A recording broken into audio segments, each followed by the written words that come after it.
that, we can start our meeting. Staff, can we have a roll call, please? Yes. Chair Balte. Present. Vice Chair Thompson. Present. Board Member Hirsch.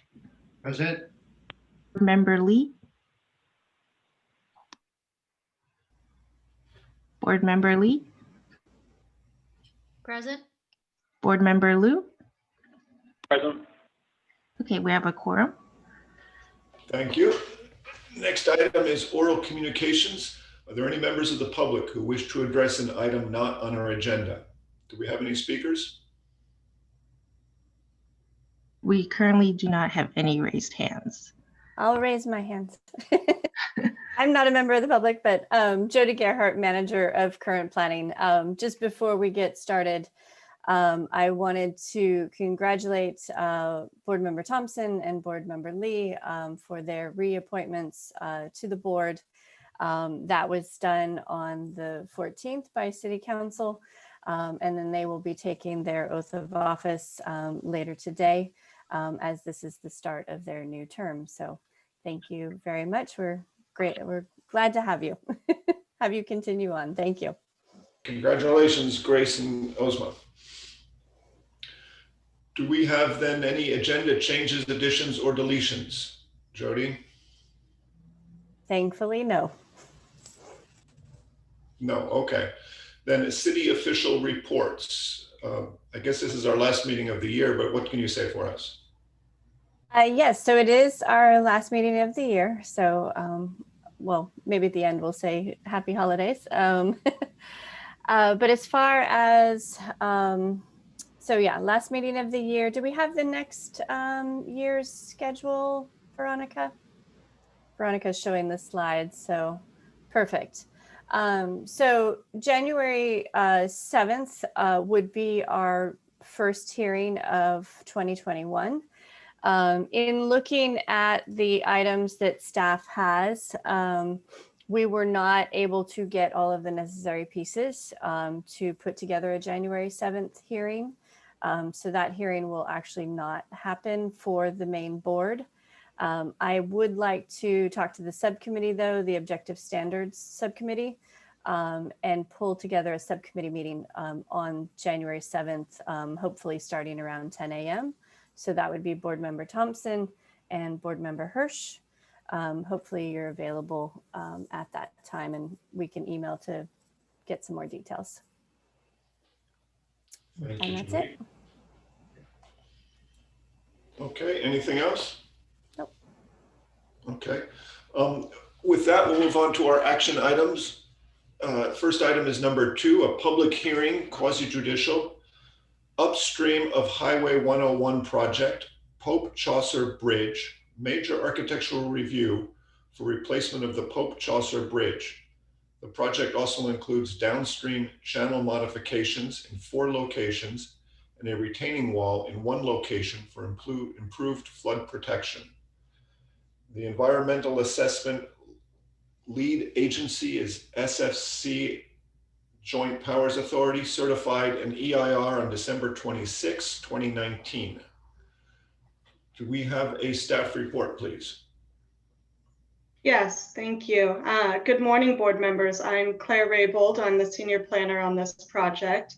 The item before you today is a study session, as you noted, to discuss the upstream of Highway 101 project. This project includes work in several different jurisdictions, specifically, in particular, Menlo Park, City of Palo Alto, and East Palo Alto, as well as, I believe, unincorporated areas of the county.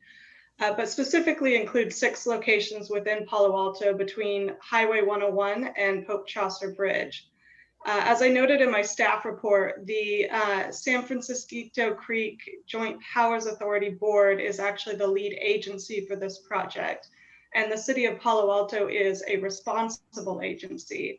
Therefore, the city's purview only pertains to the work on the project that is within the city limits. Therefore, the plans before you today focus on the work that's occurring within the City of Palo Alto. So the key design feature before the Architecture Review Board today that's part of this project is the replacement of Pope Chaucer Bridge, which crosses San Francisquito Creek at the intersection of Chaucer and Pope Street between Woodland Avenue and Palo Alto Avenue. So I plan to be very brief in my summary of the project description because I know the Joint Powers Authority is here today and they have a short presentation prepared for you that provides a little bit more detail about their design. But the project includes replacement of an existing bridge with a two-lane bridge with a two-lane bridge along the same alignment. And the proposed bridge would have an approximately 32-foot span from curb to curb with 6-foot 3-inch sidewalks on each side. There would be 4 overlooks and lighting is proposed on the bridge. The project removes the concrete abutments from the existing culvert and replaces it with a 3-span bridge and a slightly raised deck to provide better flow capacity beneath the bridge. The project also includes channel widening in 4 locations and a retaining wall in 1 location, all downstream of Pope Chaucer Bridge. And this slide just shows a brief overview of the different locations where work will occur. So you have the bridge right here. You have site 1 and 2, which is located behind approximately Crescent Drive area of Palo Alto. You have sites 3 and 4, which are behind Edgewood Drive area in Palo Alto. And you have site 5, which is located near the Highway 101 intersection. So this is just a photo showing to give some context of the existing bridge versus the proposed bridge. So as you can see, this is actually a culvert. So it's concretized along the entire bottom of the creek bank and has concrete within the channel. So this would remove the concrete from inside the channel to allow that flow capacity beneath that bridge. And also includes reestablishing the natural creek bank along the bed of the bank. So this is just a brief aerial view of the project. And I do want to note that the different colors shown here are just showing the change, like the areas that are going to be new, a new deck. It's not actually going to be a different color when it's actually constructed. So today we're asking you to provide some overarching comments on the project, as well as comments on specific details of the design, such as the lighting, any details on the observation decks, and the landscaping in particular. And with that, I'll turn it back to you. Next steps are we plan to return to the ARB for a formal recommendation on the project in early 2021. We're currently looking at late January for that. And then we would go to council for a decision on the project. So I'm going to turn it back to you and recommend that you hear from the Joint Powers Authority, who has a brief presentation prepared for you. Thank you, Claire. Before we go further, I just want to, I forgot to ask for any disclosures, but Claire, I understand this is considered a study session, not a formal review? Correct. It was noticed as a formal hearing, but it's actually a study session, and we plan to come back in early 2021 for a formal hearing. Okay, then I don't think we need to go through disclosures then. So the Joint Powers Authority, do they have someone here to make a presentation? Okay, hi, Margaret. Veronica, if you could admit her to the meeting, let's hear what they have to say for us, please. Welcome, Margaret. Good morning. Good morning. Thank you so much for having us. Please. Claire, is it best if I just do a screen share right now and go through our slides? That'd be great. Okay, bear with me a moment as I do that.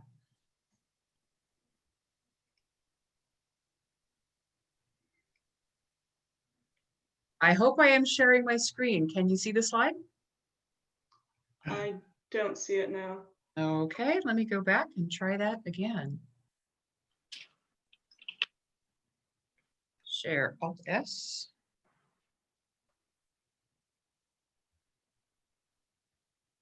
How about now? Did it select which screen you're sharing? I after you hit did share? not. Okay, yeah, it should be share screen, and then you'll be able to choose which what you want to share, what document. Okay, there we go. There we go. Perfect. Okay. Okay, so I'm hoping most of you are familiar with the Joint Powers Authority. We were formed in 1999 after the flood of record. There was a 7,200 cubic feet per second flow through the San Francisco Creek that caused widespread damage in Menlo Park, Palo Alto, and East Palo Alto. There have been a few other notable flows in the recent past, one in 2012, but of course there have been others that have been pretty high. Some of the reasons for that are the constriction points at various parts of the San Francisco Creek Channel that have been created through human development. Back in 2019, we completed this yellow section, the downstream of 101 section, Reach 1 as it's sometimes called, that opened up the downstream channel through East Palo Alto and Palo Alto between the residential area of East Palo Alto and the Palo Alto Golf Course and Airport. That was essentially like taking a wine bottle and turning it into a mason jar. It opened the throat of the creek, enabling flow to pass through that lower part of the channel, which had been constricted, and also restored some tidal marsh and protected East Palo Alto and Palo Alto from both rising tides due to sea level and from riverine flooding. Our next step is moving upstream. That's sometimes called Reach 2. And the objective of that is to restore the natural channel capacity by removing restrictions and constraints that have been created by sometimes development inside the channel and by the choke point at Pope Chaucer Bridge. These constrictions and constraints act like sort of like they create a bathtub effect. By backing water up into the stream channel, it then rises and overtops its banks. And our next and future project is going to be detention basins, at least that's our objective, in the upper reaches of the watershed to help slow down the flow from the majority of the watershed where most of the rainfall happens, so that it can trickle out more slowly in these very large storm events and keep those really high peaks from happening in the lower reaches of the watershed. So this is just a quick overview of the first project that included some pretty amazing work with gas and sewer pipelines, new levees, and some flood walls, including some sheet pile walls, which will come up later in our conversation. This is an image of the floodplain as it happens. The creek is what's called a perched creek, and you can tell that by seeing how the floodwaters flow away from and downhill from the creek across its natural floodplain, which we've now built up all of our towns and roads and stores and everything on. So the red areas are the places that were removed from the creek floodplain by the first project, the downstream project. The areas in blue will be removed from the 100-year floodplain after the satisfactory completion of both the Reach 2 and Reach 3, the upstream and the upstream detention projects. So, and this is just a quick view of the places where there are constrictions. And they also correspond to some of the places where our work is going to be happening. Specifically here at West Bayshore, you're all already aware of the Newell Bridge. This is not as much of a concern, but this one certainly is. As you can see, that is a choke point. So that's what the focus of our upstream project is about. Here's some images of that project at Bayshore. If you can peek over here into this little corner, you can see there is another bore. There's another tunnel underneath 101 and West Bayshore, where there's an opening here and a realignment of this side, the Palo Alto side of the creek bank, will enable us to open up this part of the channel even more. This is where it would be. There's stacked concrete in this location. There's an existing Santa Clara Valley Water District easement that will enable us to realign this creek bank area where you see the arrow pointing with that sort of hidden fourth bore underneath the bridge. Moving upstream to the Palo Alto widening sites, there are a few places where you see these stacked concrete bags, the concrete sackcrete walls. These are going to be taken out and the creek bank made more vertical. I'm not sure if you can see my cursor, but I'll try and speak to the point if you can't see it. This is an area where the creek channel is very confined, in part because of this old stacked sackcrete. By removing the sackcrete and making this part of the already modified channel wall more vertical, it allows more flow capacity in the channel. In widening sites, at this point, we are imagining in widening sites 1, 3, and 4. These are the ones upstream here, and 5 down here. 1, 3, and 4 are probably going to be what are called soil nail walls. That's where there are concrete structures built along the bank of the wall, and deep, long, think molly bolts, go into the soil underneath the structures and into the bank and hold that concrete and hold the soil structure of the creek bank in place. Soil nail walls are chosen in areas where the bank may have curvature, or there may be other features, rocks or other things that want to be incorporated into that retaining protective structure, and they can conform easily to the curve of the bank. In sites 2 and 5, we're likely going to use sheet pile walls similar to those that were used in the downstream project. Sheet pile walls are driven into the ground and then are capped with either metal or concrete top to retain the bank above them or behind them. Those again are close vertical or close to vertical. The choices of which type of bank retention, bank stabilization technique is based on constructability. Can the equipment get moved into the channel so that those features can be constructed in that location? And also, what is the best engineering solution for that particular part of the creek? Again, does it need to conform to curvature or other natural features, or can it just be a straight sheet pile? At site 2, there is a very interesting concrete feature that has been built right into the creek channel. This goes back to possibly as long ago as the 30s or 40s. It may have been a terraced garden at some point. It's been there long enough that some rather mature trees have grown up through the concrete. But because it creates such a choke point in the channel, its removal is going to be a very important part of this project. Where it is also enabling us to use this site to lay back the creek at a 3-to-1 slope, or the creek bank at a 3-to-1 slope. Again, expanding the channel capacity, providing a restored channel and bank natural structure. And here is an example of what that might look like. In the upper right-hand corner of this picture, it looks like a natural creek bank, but it's not. There are plantings here and plantings above, and this creek channel bottom is actually restored and engineered material.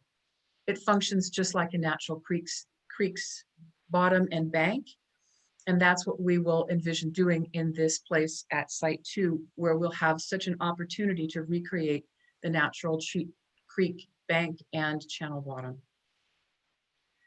Here are some examples of how these techniques are also applied, either in a sheet pile wall or other structures. where the toe of, which means down here at the bottom, in the channel bottom, that is protected from erosion and scour by a series of interlocking and different cobble and boulder sizes. These kinds of materials are also important for natural fish passage. As you may have read in your packet, there are a number of different treatments for both the channel bottom and the creek banks that are specifically designed to provide shelter and refuge for migrating steelhead and other fish species when there is water in the creek, particularly important during their migration times. This is a rendering of what we hope the creek bank, what we envision the creek bank will look like, where the concrete structure has been removed and it's been allowed to revegetate with natural vegetation. The last place that I want to point out where we will be doing channel work is to replace this wooden parapet along at the intersection of, this is Woodland Avenue here, and you're standing here on University Avenue. This would align with the existing wooden parapet, but would be replaced with permanent concrete structures. This is a little bit of a rehash from some of the things that Claire showed you. Pope Chaucer Bridge's existing configuration is this culvert with a bend in it. It doesn't go straight through. There's a little bit of a kink in it. It will be replaced, we propose, by this 3-span bridge, which provides creek bank restoration, creek bottom restoration, the same alignment across the roads and the existing road elevations and sidewalk elevations, lighting that can be customized so that it shines only on the bridge, not on the water, and not into the intersections. The treatment of the bridge and the treatment of the bump outs can be customized. And it removes, again, this narrow culvert concrete restriction. This is the aerial view that you saw before. And I want to take a moment to interject that one of our project neighbors has asked for the city of Palo Alto's consideration on a no left turn sign from this intersection across the bridge during the hours of 3 p.m. to 7 p.m. We understand this is not the architectural board's purview, nor is it the project's purview. We're simply passing this request along as a courtesy to our project neighbor. They're concerned about cut-through traffic as rush hour travelers come this way on the bridge, turn right on Woodland Avenue, and traffic stacks up along Woodland Avenue. So these are the technical maps, the technical drawings that you have probably seen in your packet.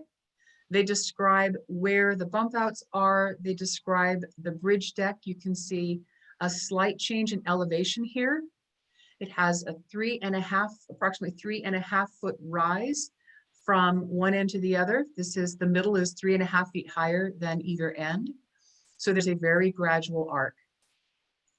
Each of the bump outs from this corner to this corner is 16 feet wide.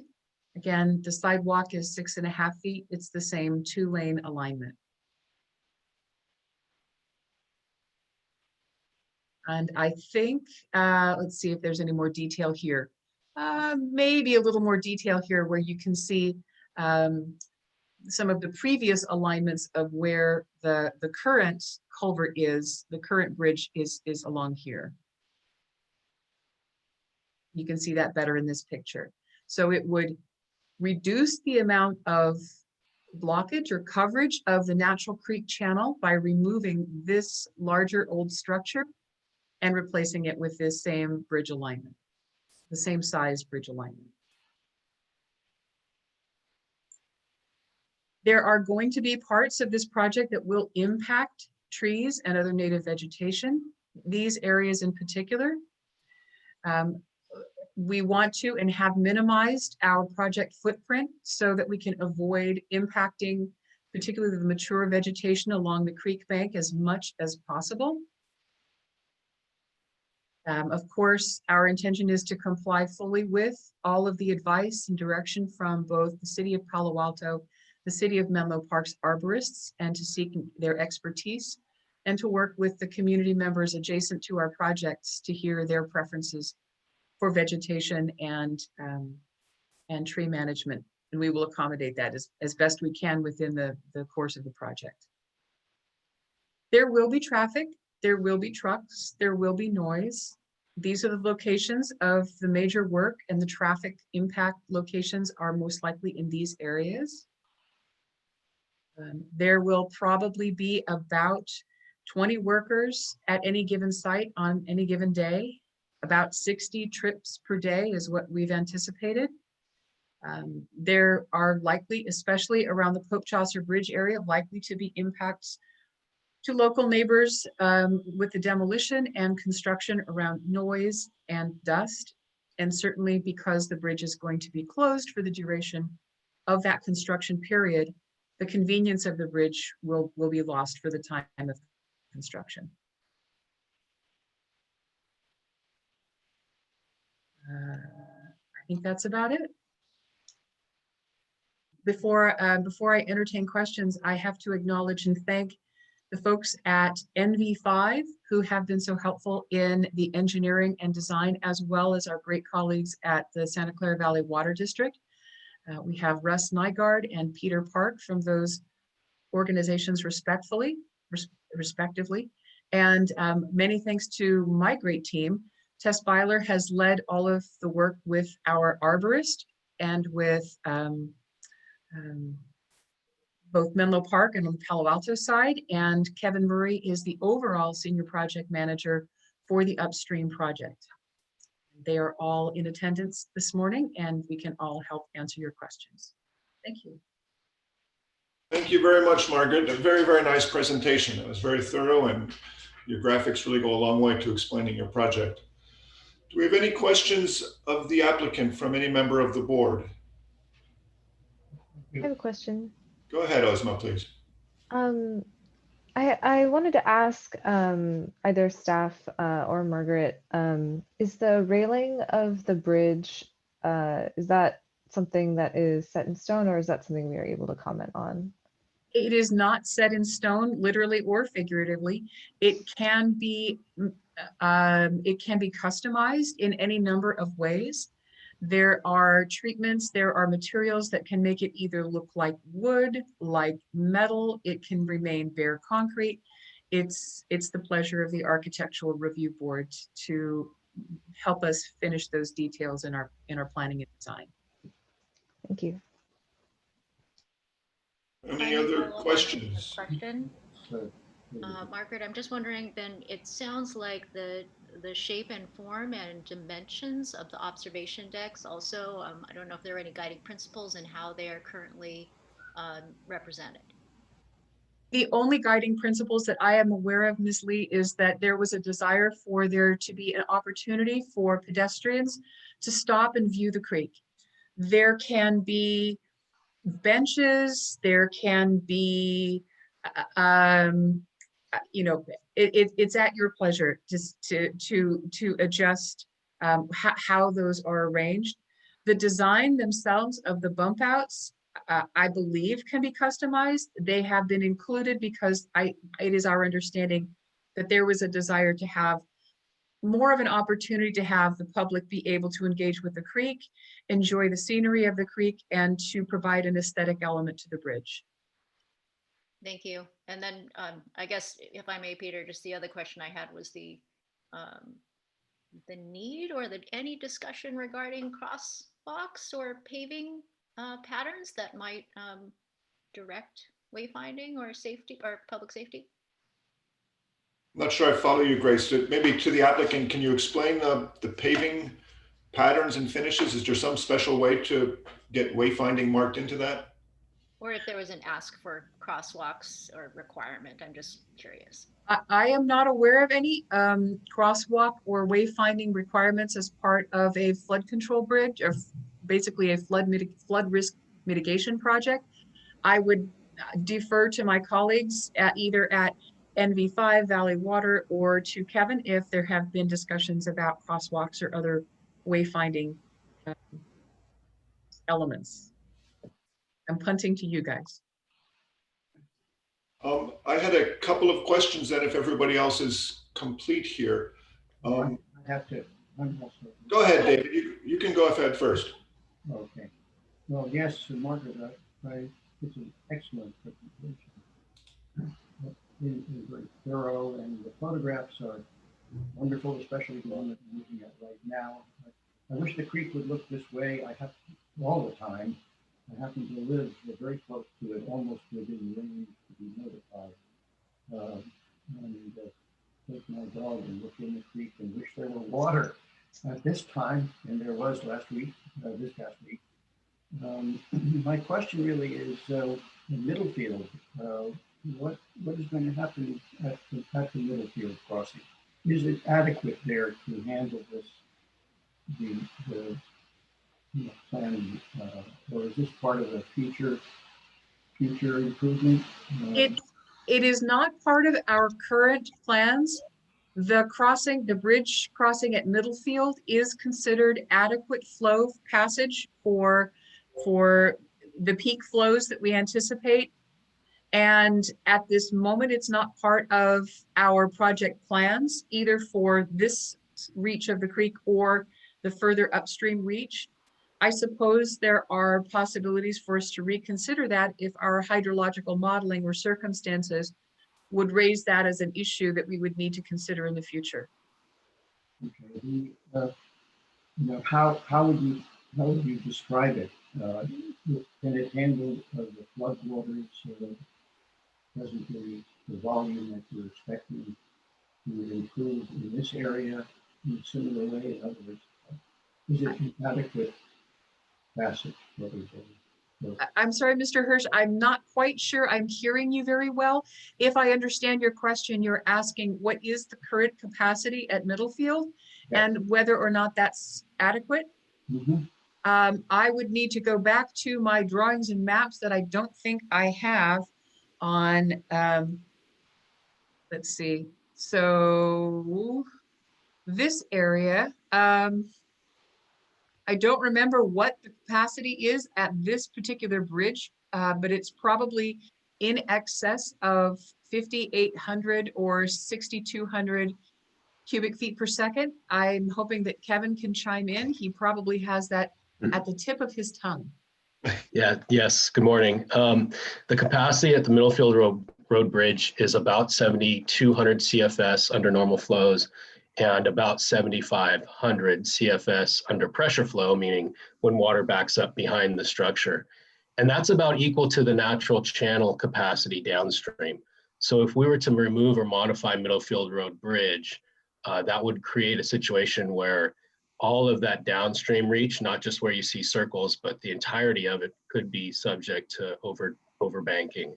And so our current strategy is to leave the Middlefield Road Bridge in place to kind of act as a checkpoint for flow downstream. Now, remember, the flood of record was 7,400 CFS in this area. So 7,500 CFS at the Middlefield Road Bridge is adequate to pass that 1998 flow with maybe just a little bit of overtopping that causes some street flooding, but not the type of overtopping that causes major structural damage to homes and businesses.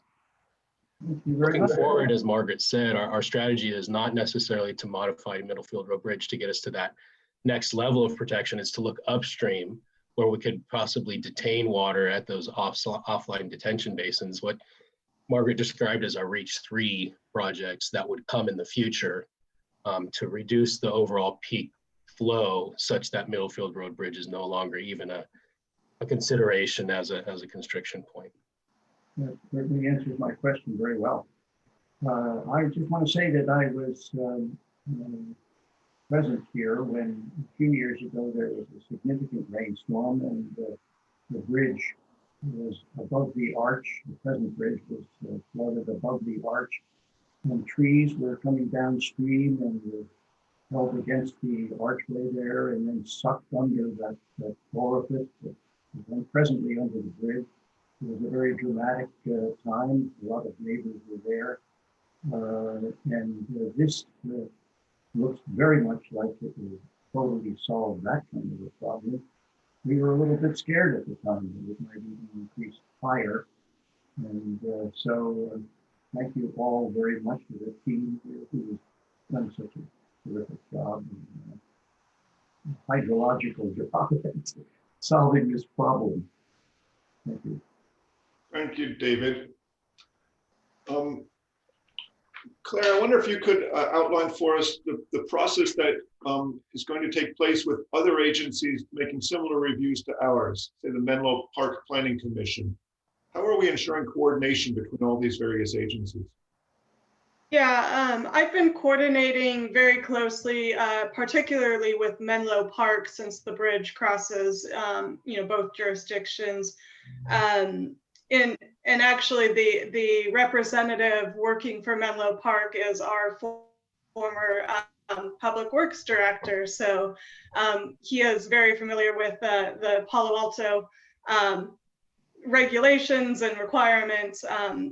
Mike Sarter and I have been working really closely together on this project. The plan right now is to is just been trying to coordinate the timing of our hearings. They have not set the date for their planning commission, but they anticipate likely late January as well for their planning commission hearing. It sounds like trying to align with our architecture review board hearing.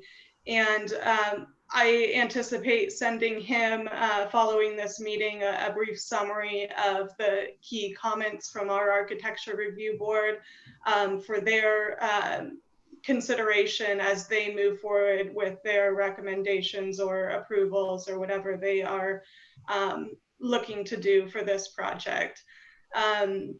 I know that he has expressed that the key considerations for his planning commission in his mind are trees and the loss of trees. And I think in particular, there's a couple trees on the Menlo Park side that they have been closely coordinating with the JPA to see if some slight revisions to the design might be able to better protect those trees and save them.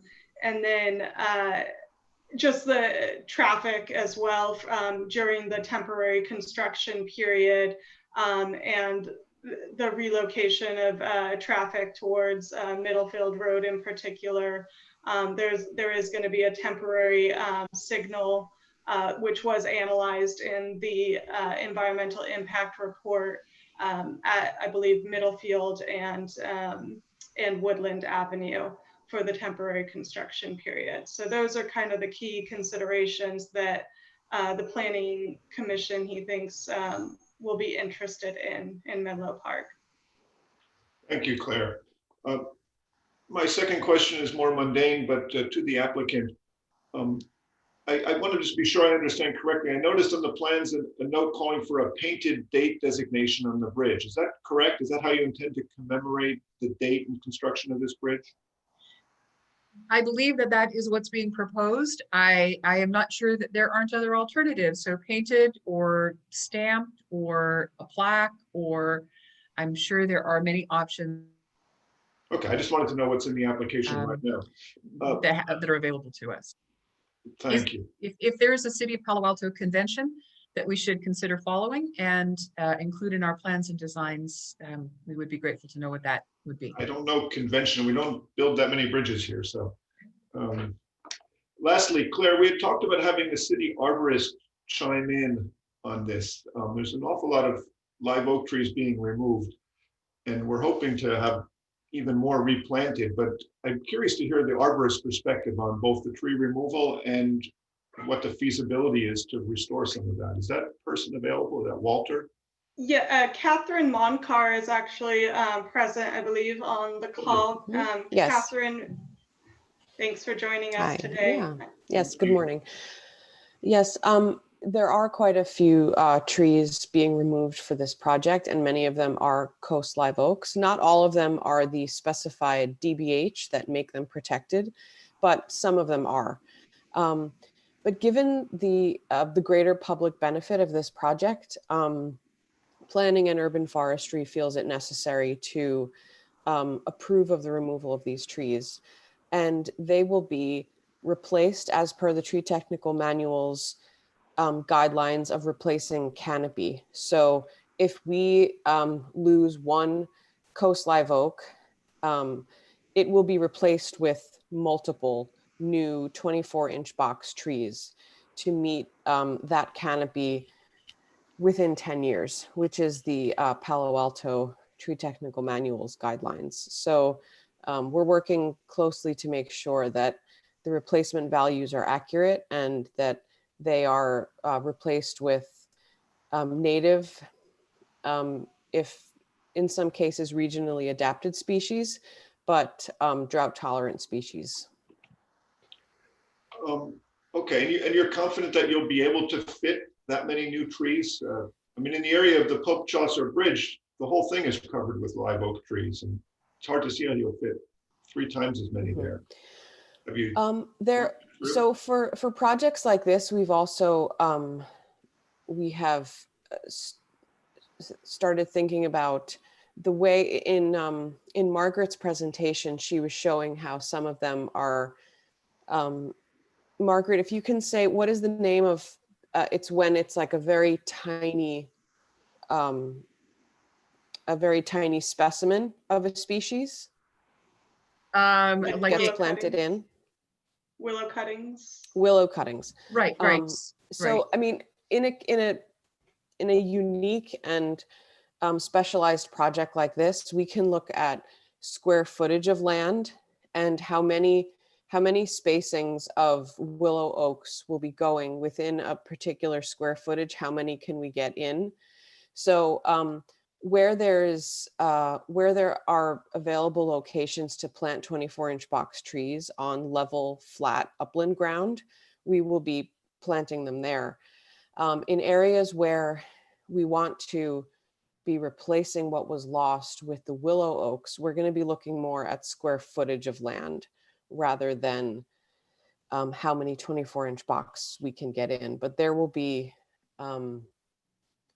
probably in the hundreds of these willow clippings.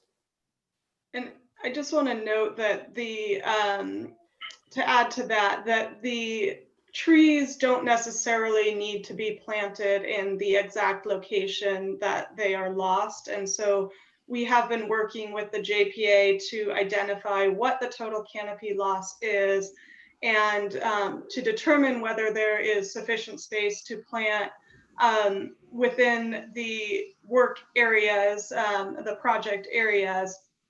If we find that we need to expand out from these project areas, then the city of Palo Alto would work with the JPA to identify areas within street right-of-way, like street planter areas within close proximity to where the trees are lost, to help identify new locations for that replacement planting. Thank you, Claire.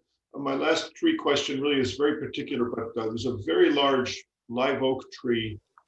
Let's see, it's towards the bay and towards Menlo Park on the Palo Alto side, tree number 38, which I believe the plans called for retaining. Are you familiar, Catherine, with that particular tree? I want to see if you've looked at whether that really will be saved.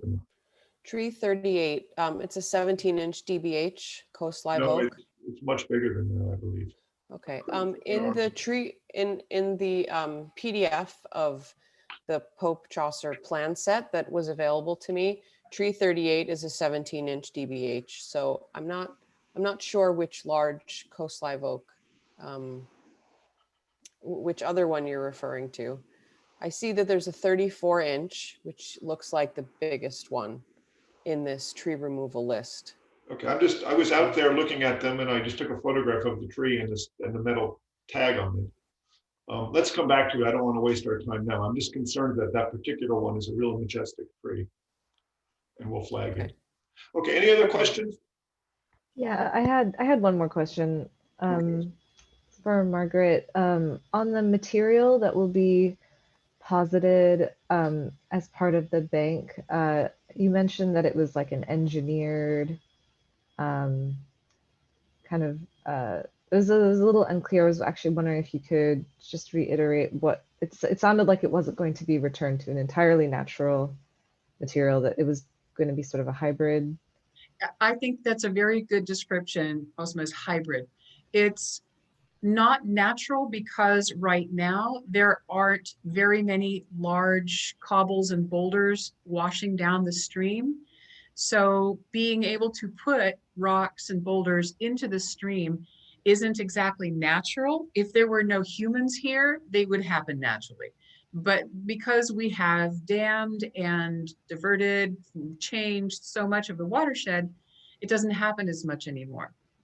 What you see on either side of the bank, on either side of the bridge here, are also engineered materials. And these are what are called riprap. They're stones that are set along the banks to help guard the banks against erosion and undercutting. They will also provide a more natural creek bottom in these places along the stretch where the bridge has been replaced and the concrete bottom's been taken out. As we mentioned, willow cuttings will be placed in between the stones so that over time, the willows will grow up and other kinds of plants will grow up in between the stones, and it'll start to look like a natural bank, even though we have engineered its stability by placing rocks there that are secured in place again by these willows that will grow in and around them. So yes, a hybrid is the right way of thinking of it. Okay, thank you. Okay, why don't we start in with, oh, do we have any public comments? Is there any members of the public who wish to address us on this issue? Veronica, do we have anybody out there? Yes, we have one raised hand from M. Brand. I'm sorry, could you say that person's name again, please? It says M. Brand. So I'm going to unmute you, and you need to unmute yourself on your end, and you'll have 3 minutes on the timer.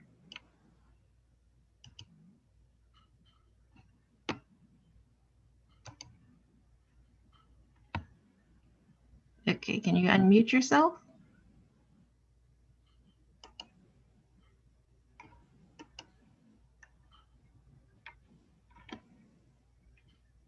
Okay. Can you hear me? Yes. Yes, we can hear you fine. If you'd possibly state your name for the record, please, and go ahead. Yes, my name is Michael Brand, 1401 Edgewood Drive, Palo Alto. Thank you. Please go ahead. The timing of this is a first question. The timing of the work to be done is coinciding with the Chaucer Bridge. Is that what I'm hearing? Why don't you finish your statement, and then we'll come back to your questions, if you could, please. My statement is that I have lived along the creek for 75 years. First in Menlo Park on a farm. I was able to see firsthand the 55 flood when I rode down to the bridge on my bicycle. The creek is significantly different than it was back in that era. I lived in the creek a lot, and, but could not, a lot of the time we couldn't even do things in the creek because the creek bed and the walls of the creek were being cleaned out with equipment. Every year they were working down the creek to open up the sides and so on. Everything we see now has to do with, now it's all a green area. We have we have trees that are coming out of the bottom of the creek that are 50, 60 feet tall now.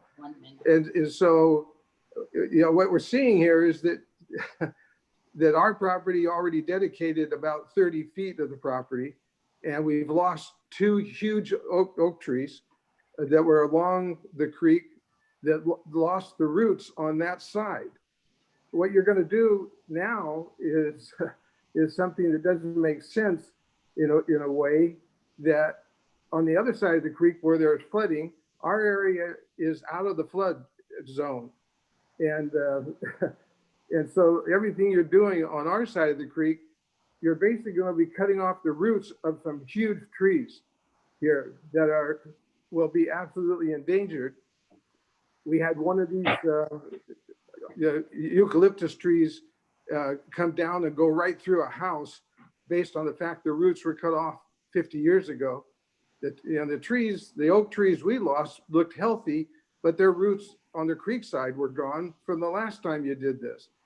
So we're really concerned about the live oaks we have and these giant eucalyptus that you're going to cut off the roots on all along this creek area. And so we really need to have that considered as you're doing for other places, because you're going to have to remove these giant trees if you cut off the roots on the creek side. And so whatever I can do to help coordinate with you our concerns about East Palo Alto too. I don't know, my time's up, I guess.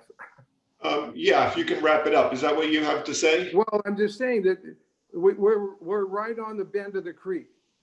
The water levels during the last flood in the 90s was at least 2 feet below the top of the creek bed in our area, but it was overflowing up towards the University Bridge. So my concern is there's all kinds of debris that's coming down the creek when the water levels get to where it is. It's eroding on the East Palo Alto side of where we are. And so it seems like there should be work done on the East Palo Alto side of the creek that should be considered, because that's all eroding up against the road.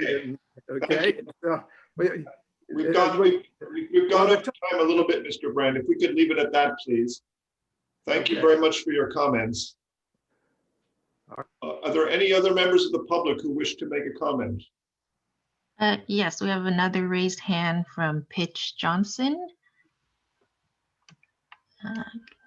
You are unmuted. If you can unmute yourself on your end. Can you hear me? Yes. Okay. Yes, good morning. If you could please. I live next door to Mr. Brandt, who just spoke. Wonderful. Please go ahead. 57 years. Am I being heard? Yes, you're being heard, and we're listening clearly for you. Okay, so the talk is to make the creek more vertical, and I want to echo Mr. Brandt's thoughts that it'll cut off the roots further of some of these trees. And the big eucalyptus trees were a feature of Palo Alto, were put there by a farmer about 1890. But so I won't make any more comments, but they gotta be careful that we don't kill those trees. I don't know what to do about it. The second point is I have 2 structures near the creek, which if they make that vertical wall, they're talked about driving some horizontal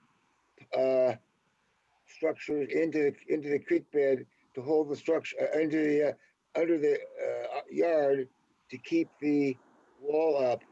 And I'm terribly concerned that one corner of my swimming pool, which is a valuable and useful thing we have, would be affected by driving horizontal structures into the side of the wall to hold it up.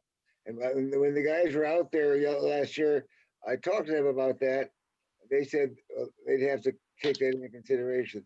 The other thing is right by the creek is the backstop of a basketball court, which again is very useful to us. Not as important as the swimming pool, but my question really is, what will they do? Will they come to see us? Can we talk to them when they're making their final plans? What will happen to the structures, right, and the tree roots right by the creek? We have one tree, we have 4 trees, one of which is huge, and the other one is, the others are smaller. And then at our guest house next door, we have another huge tree. So my question is, what can be done so we can be sure that the auxiliary work or the work being done doesn't affect our yards and our structures on our property. Good, well, good. So Thank you very much, Mr. Johnson. Do we have any other members of the public? There are no more. Oh, yes, one more from Jim Wiley. You are unmuted. Thank you very much. Can you hear me now? Good morning, sir. If you could please state your name for the record. Yes, my name is James Wiley, or Jim Wiley, and I live on Menlo Park, right on the side of the creek. Thank you very much. Go ahead, please. I'll submit more details by writing, but I would like to comment that the 4 semicircular viewing extensions are rather useless given the fact that you can view the creek from all along both sides of the creek. No members of the public ask for those. And I think that if you look at the environment that the bridge exists in right now, you don't even realize that you're going across a bridge. You think you're in a forest because trees are growing all along both sides. You can't even see the creek from the bridge itself now. You can see it from the banks rather. I would prefer if we had an architectural treatment that tried to recreate the forest by planting trees on the bridge, just as we have trees planted on the culvert now. The 4 semicircular viewing extensions would be the minimum where you could plant 24-inch box oaks or any other tree that would survive. It would even be better if it was a continuous planter along both sides so that you recreate what we have now, a forested crossing. One final thing to think about, we have no mention has been made of, excuse me? Yeah. No mention has been made in any of the documents about the A-roof, the Jewish wire that surrounds Palo Alto, and that crosses the creek at the bridge, and there's been no consideration that I know of how that will be dealt with. Finally, many members of the public have expressed their desire for a single arch design rather than having this roadway-like design, and I'd like some further consideration of that. I think I'll limit my comments to that at this point and submit more. Oh no, one final comment. The original plan was to maintain traffic and do this project over 2 years. If we are going to close this bridge for 9 months, I highly recommend that we do a trial closure for at least a week, after the traffic has somewhat returned to normal, so that we can anticipate the disastrous effects of closing that bridge for a year versus having 2 seasons of construction and keeping the passage open. Thank you very much. Thank you very much, Mr. Wiley. Do we have any other members of the public wishing to address us? Veronica? Yes, we have a raised hand from Ben Ball. You may unmute yourself and begin your comments. Hi, this is Ben Ball. I live on Edgewood Drive and my property backs up to the creek. Actually, the property line technically goes to the center of the creek. Just want to echo the comments of my neighbors, Mike Brand and Pitch Johnson. But the specific question, just in terms of what input we'll be able to receive, as I'm looking at my backyard now, there's multiple, 75 to 100 foot redwood trees, a eucalyptus tree that's well in excess of 200 feet high, diameter of the trunk at the base is about 15 feet, maybe even 20 feet. It's a huge tree. So and all of these trees are right along the top of the bank of the creek on the Palo Alto side. So specifically, what indemnities are you going to provide residents as you bore holes into that, the top of the bank underneath these trees that might destabilize them in some way, shape, or form. So in addition to the structures that Pitch Johnson talked about, just what's the plan and really the indemnification should the plan go wrong for the residents who have very mature trees on the Palo Alto side of the creek. Thank you. Thank you very much, Mr. Ball. Any other members of the public?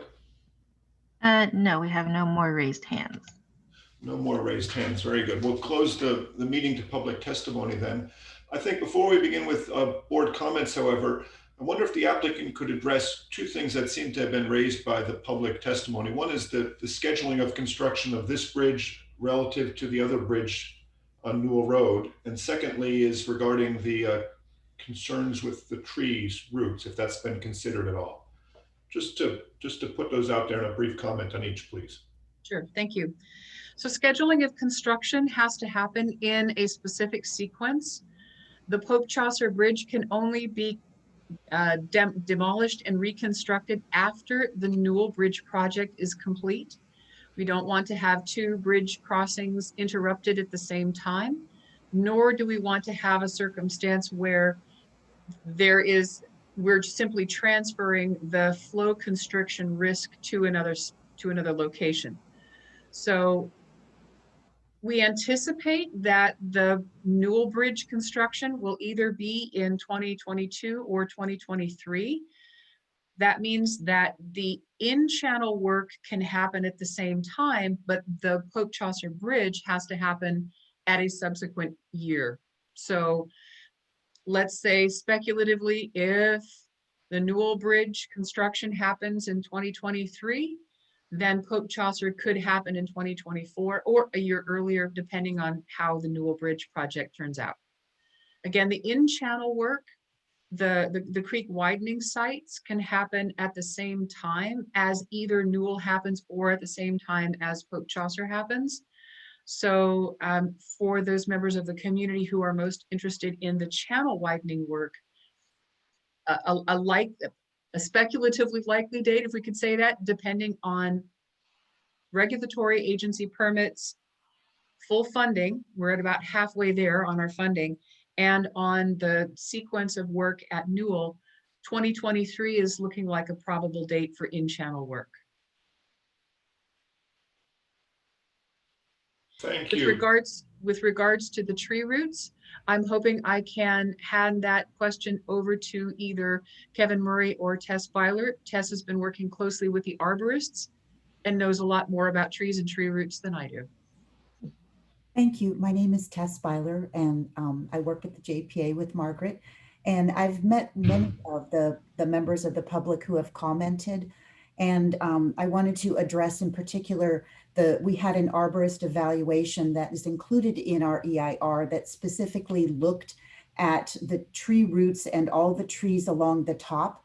And one of the reasons for selecting the soil nails is that the engineers and the arborist felt that you could place the soil nails in a manner that would best preserve the tree roots and those large trees along the top of bank. So that's a specific design feature that we've incorporated into this project. And then I think I wanted to just talk a little bit about why we picked that single span bridge with why we did not choose a single span bridge to address Mr. Wiley's comment. And that is because we would have expanded the project footprint greatly and encroached into the neighborhood. And so the bridge design that we have right now is a really good mix of what's good for the environment and what's good for the neighborhood. And then I think the final thing is Mr. Wiley is interested in trees planted along there. And of course, the big issue with that is maintenance. I maybe want to suggest that the city of Palo Alto has a trial tree maintenance team that comes in with volunteers from the neighborhood and keeps the trees going. And possibly this is something that we could work on with Menlo Park as well. So thank you very much. And I'm gonna, if there's any other questions, just let us know. Thank you very much for your comments. Thank you to the applicant, and thank you to the members of the public for bringing those issues forward. It's very helpful to put all that out there at this point in the project. Okay, with that, we'll bring the project back to the board for discussion. And the only one who hasn't said their 2 cents about anything today is Alex. So you get to start. Okay. So thank you for the presentation, and also special thanks for the drawing set. I think it was very clear. I think also the renderings were very well done. And also, I did want to disclose that I've actually been down in the creek I think it was for a creek cleanup 2 years ago, and so I've actually walked the from the Bryan Street Bridge down to the Chaucer Bridge, and if you haven't done it, it's really quite an experience, and it looks very different from being in the bottom than it does like from the top being down. Looking from the top down, it actually feels much deeper, and it actually feels much bigger and very much more remote than from being up on the top of the bank.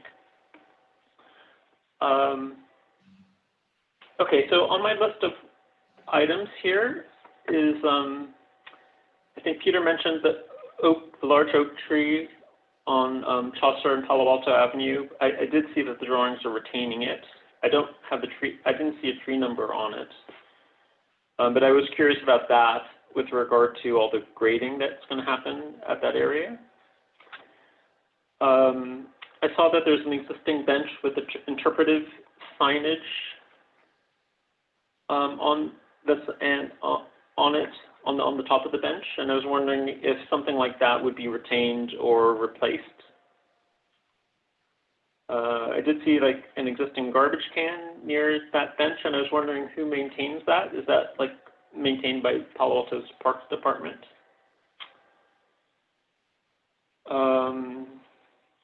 I think on the native plantings, I think I looked at the plant list and it looks good to me. I think my only question was whether or not we were using plants particular to that watershed. Like I do know that like Grassroots Ecology has a plant nursery where they've raised plants from specific watersheds, and I was wondering if that was being considered. I was on the ARB when we did the creek widening out near the golf course, and I do remember the sheet pile wall discussion and the concrete cap decisions. I was curious from the JPA if that was considered successful, and if you had any issues with like graffiti on the walls, and how has the color turned out.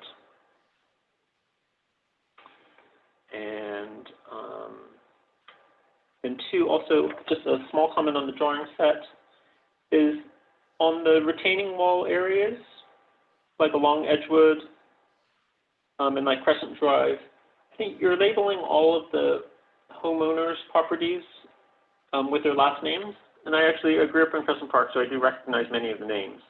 I was wondering if you could also add the address numbers to that. It makes it easier for us to sort of get bearings and wayfinding.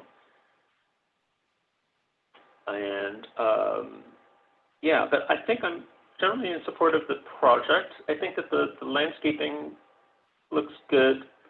I am concerned about the sheet pile walls, just aesthetically, and how that fits in with the existing conditions around the creek.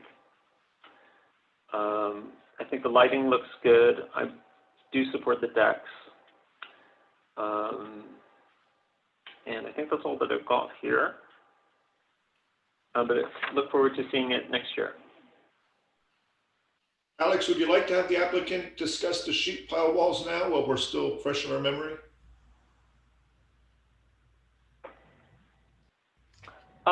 Sure.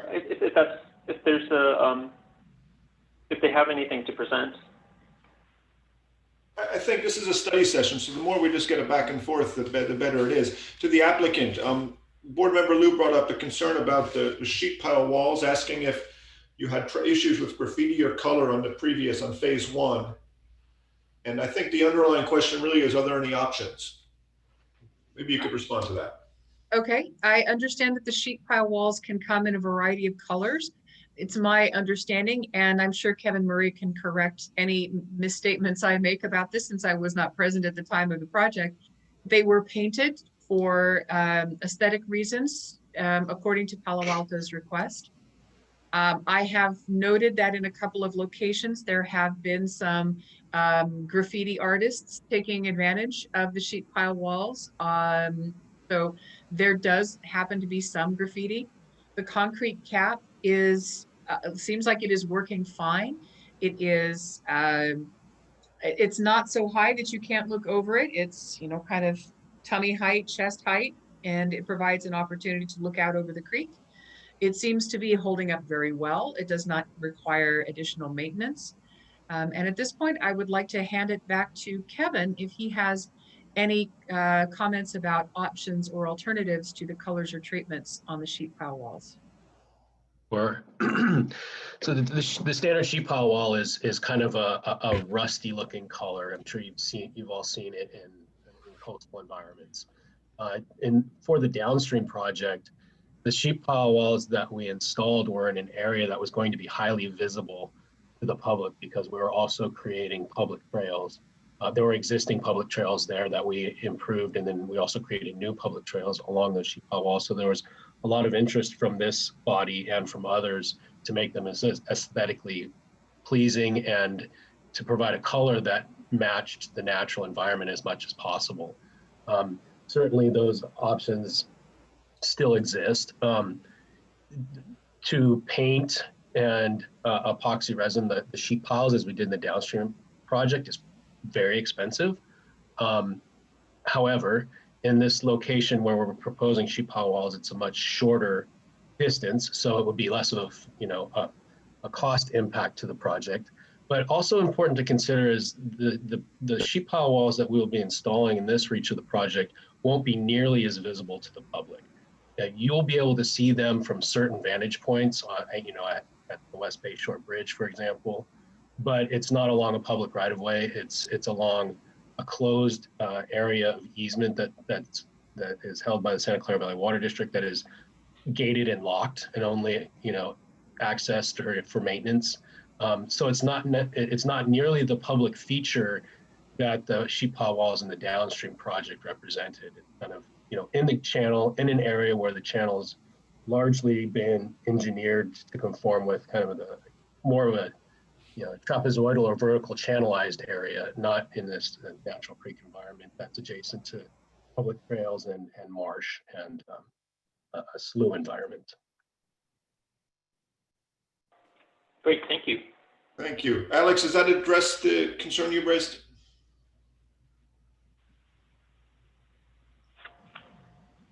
Yes, I think it makes sense. Great. I think the statement makes sense. Okay, why don't we move on to Dave Hirsch? Would you like to talk next, David, please? Sorry, I just have a really quick question on just the things that we were just discussing. So the sheet pile walls are the items that sort of will go up the side of the bank. Is that what we're talking about? They are more vertical metal corrugated panels that are driven into the soil along the creek bank, and they form a rigid vertical corrugated wall. Okay. I can share my screen for a second. Hold on. Yeah, can you point out to where? Because I know this lingo sheet pile wall. Just want to make sure we're thinking about the same thing. What I had in my, can you guys see this? Oh, sorry. Yes. Yeah. So, sorry. So this is the soil nail wall, which is slightly different than the sheet wall, but it's kind of the same concept where you have a vertical wall right here, and then you have bank toe protection. And as you can see, this is where these areas sacked concrete is existing. So the sacked concrete would be removed to allow more capacity in the creek. And then you have a, oops, I'm sorry, I just lost you. And then you have a vertical wall that's constructed. In this case, this is the soil nail wall, and you can see how the soil nail walls are constructed with, into the creek. I don't have a figure right here of the sheet pile wall. I think that it's just driven in straight, so it doesn't have these soil nails on In it. many places, it's actually pressed in instead of driven in like a pile driver. There's just a hydraulic ram that slowly presses it in, so you don't have as many disruptions from vibration, impacts and vibration. Great, thanks for clarifying. And Does we were that just, help? I'm sorry, we were discussing the finished. So in the renderings, it's showing a bunch of rocks. Is that where the bank toe protection comes in? Yes. Yeah. Okay. And so the finished architectural treatment here, that's the rusty finish that we're talking about? Yes. And it's like a sort of concrete admix. On the sheet pile wall, it is metal, and so it would look like oxidized steel. It looks like rusty metal. It's a dark reddish brown, red ochre brown color, unless you want it to have an epoxy finish and color coat, which, I suppose there's a number of different colors and textures that could be chosen. The natural rust is just rust colored. Is that a core 10 material? Is that what you're describing? I'm sorry, sir? It's not core 10, David. It's just steel that's allowed to rust. It's thick enough that it can withstand that. Board Member Liu, I believe, had been addressing the issue of when you paint it, does that attract graffiti artists to it? And I think he was asking if on phase 1, if there was an experience of having greater amounts of graffiti or difficulties with the painted finish. Is that right, Alex? So I don't think that's quite right, Peter. I think like the phase 1 is actually in the Baylands, and so like a core 10 or rusty metal finish would actually be preferred. Right. And I think our concern was that with the naturalized finished, and then once it gets graffitied, then what happens? Is it getting paint over with gray or beige paint, right? And then what happens? So I think the thought was that if it was painted, then it can be repainted the same color or something similar to that, right? But you can't, it's very hard to like cover over like rusty metal with one paint color. True. I wonder if my colleagues at Valley Water or if Kevin would know the answer to whether or not paint on a rusty surface can just be wire brushed off. The rusty surface tends to be a little bit friable, a little bit flaky anyway. So I wonder if that would be an option instead of repainting, wire brushing it away. I don't know the answer. Yeah, I don't know that either. It certainly seems logical that a removal of graffiti rather than painting over is more likely for a surface that isn't finished with a paint.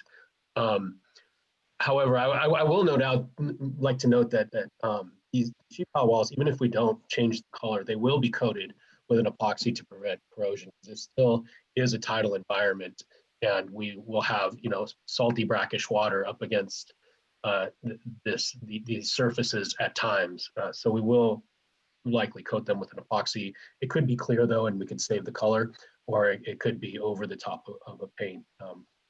But the surface wouldn't just be this hard, like a brushed metal surface. It would have some sort of finish on it. And I guess just an observation, I have no expertise particularly on this, but the rusty color is not a really good backdrop for graffiti. So where I know of these types of structures where I've seen them, you do get a little bit of tagging or people will always put something on a surface that's available for them to put something on, but you don't see the big artistic, large scale type of graffiti on these just kind of metal colored sheet piles in other locations. I guess I would just add to that again, these are in locations that are really not visible.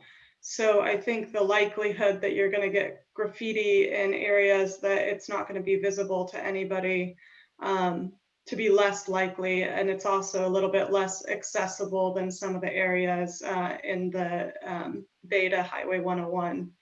Yeah. Yeah. Thanks, Clara. Just one more observation. In the area where near the West Bay Shore Road, someone would have to put down planks to access this area, because if you just walk out there in the creek channel, you're going to be knee deep in mud. Okay, let's try to move on here. I think we've discussed the lagging there. David, your turn to make some comments.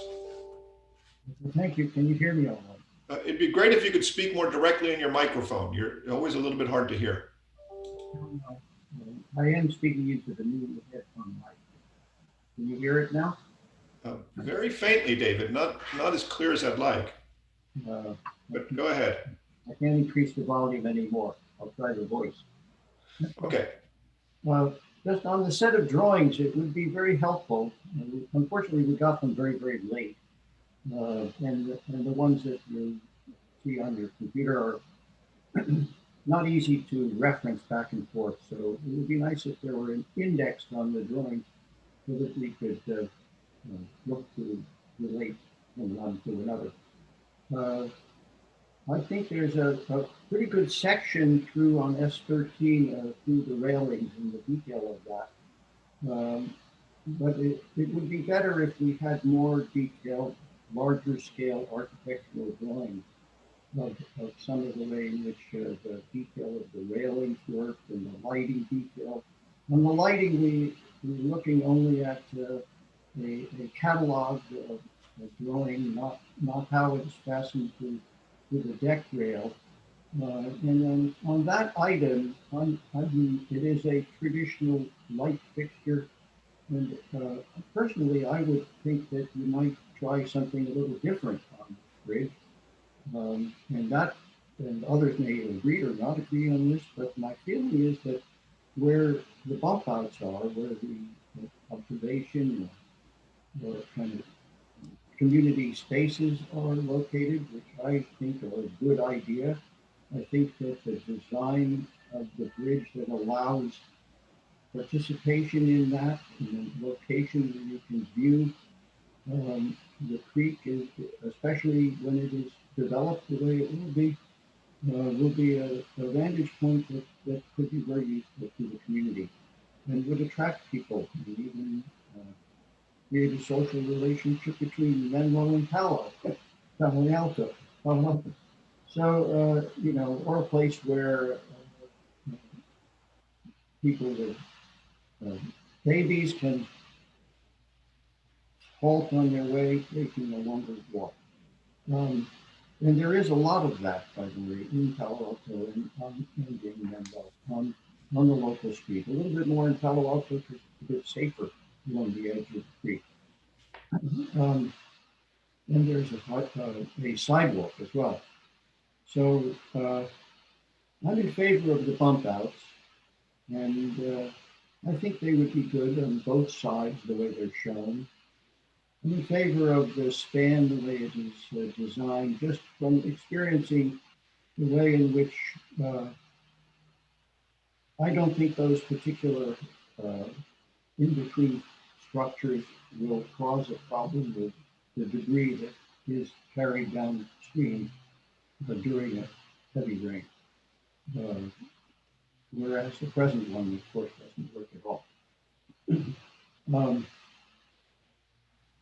What concerns me is the light fixture again. I think it's possible to design a fixture or choose a fixture that is designed to light the roadway, but that it could have a little more presence if, for example, it was incorporated in the closer to the street side of those bump outs as a freestanding element instead of attached to the rail.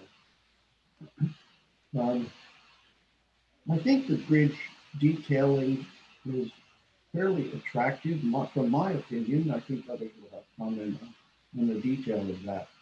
It is pretty monotonous in a way. It's all the same color, the same surface finish with some detailing as to the layering of it. I think it could be studied a bit more as a, so that perhaps the lower level of it was a darker concrete, and the railing part was a separate element of it in color.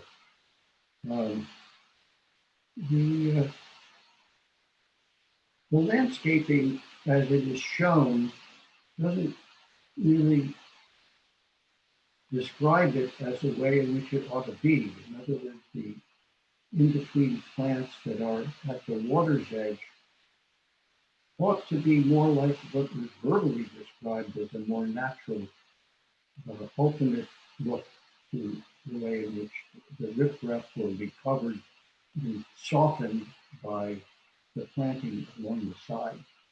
So I would hope that you could just change the drawing to make it look more like what you described. And I'm hoping that it isn't a series of individual linear elements, the way that that particular drawing shows it, that is instead a more natural scene.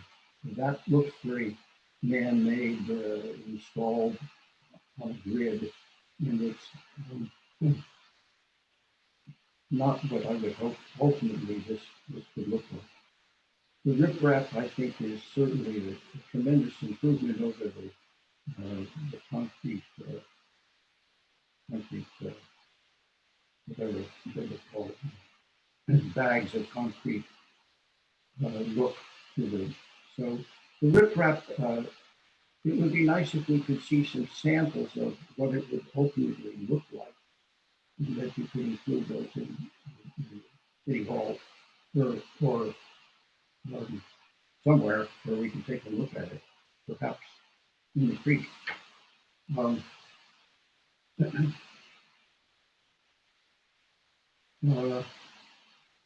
You know, I guess I think that it's interesting, the nail rail idea. I agree with my fellow board members here that it's a question of keeping it looking good. And the comment is that we spend money on capital improvements, but we don't spend any money on maintenance. And that's true throughout the whole creek. There are lots and lots of trees which are dead and could be removed. And unfortunately, maintenance is never in the budget. And it is a park, you know, so some of our parks are beautifully maintained. I would wish that Palo Alto and members could get together and decide to spend a little money and clean up the tree portion of the park. This is certainly not part of your project here, but it's just a comment made that dead trees are really a blight for a beautiful natural landscape. I think that on the aesthetics, that's pretty much all I have to say. I look forward to this bridge. I see the fault of the historic bridge here, and it certainly isn't going to work for the future storm. And so I like the way it was a kind of a lightweight and more airy feel to the whole bridge.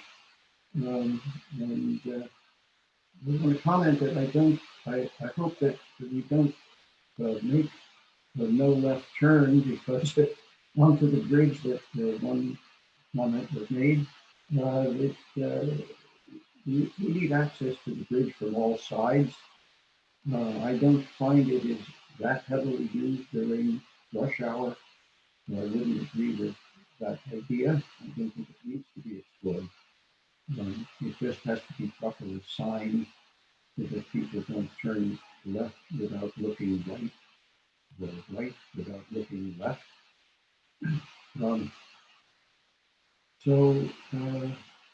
I think it's a great improvement. I think that we really need to work on the landscaping imagery to make it agree with the way it's been described. And I think the riprap book really is a very good and useful future, long-term maintenance look on all sides. I think that's really listen, actively listen to the rest of the comments of the board and the details of the bridge itself. And the major concern is that those light fixtures are going to attach to the rail in an appropriate location. So it was a little bit difficult to hear you, Board Member Hirsch, but I think the takeaways that I got from that is for the railing, you'd like to see some additional clarification on how it's attached and would prefer to see freestanding lights versus something attached to the railing.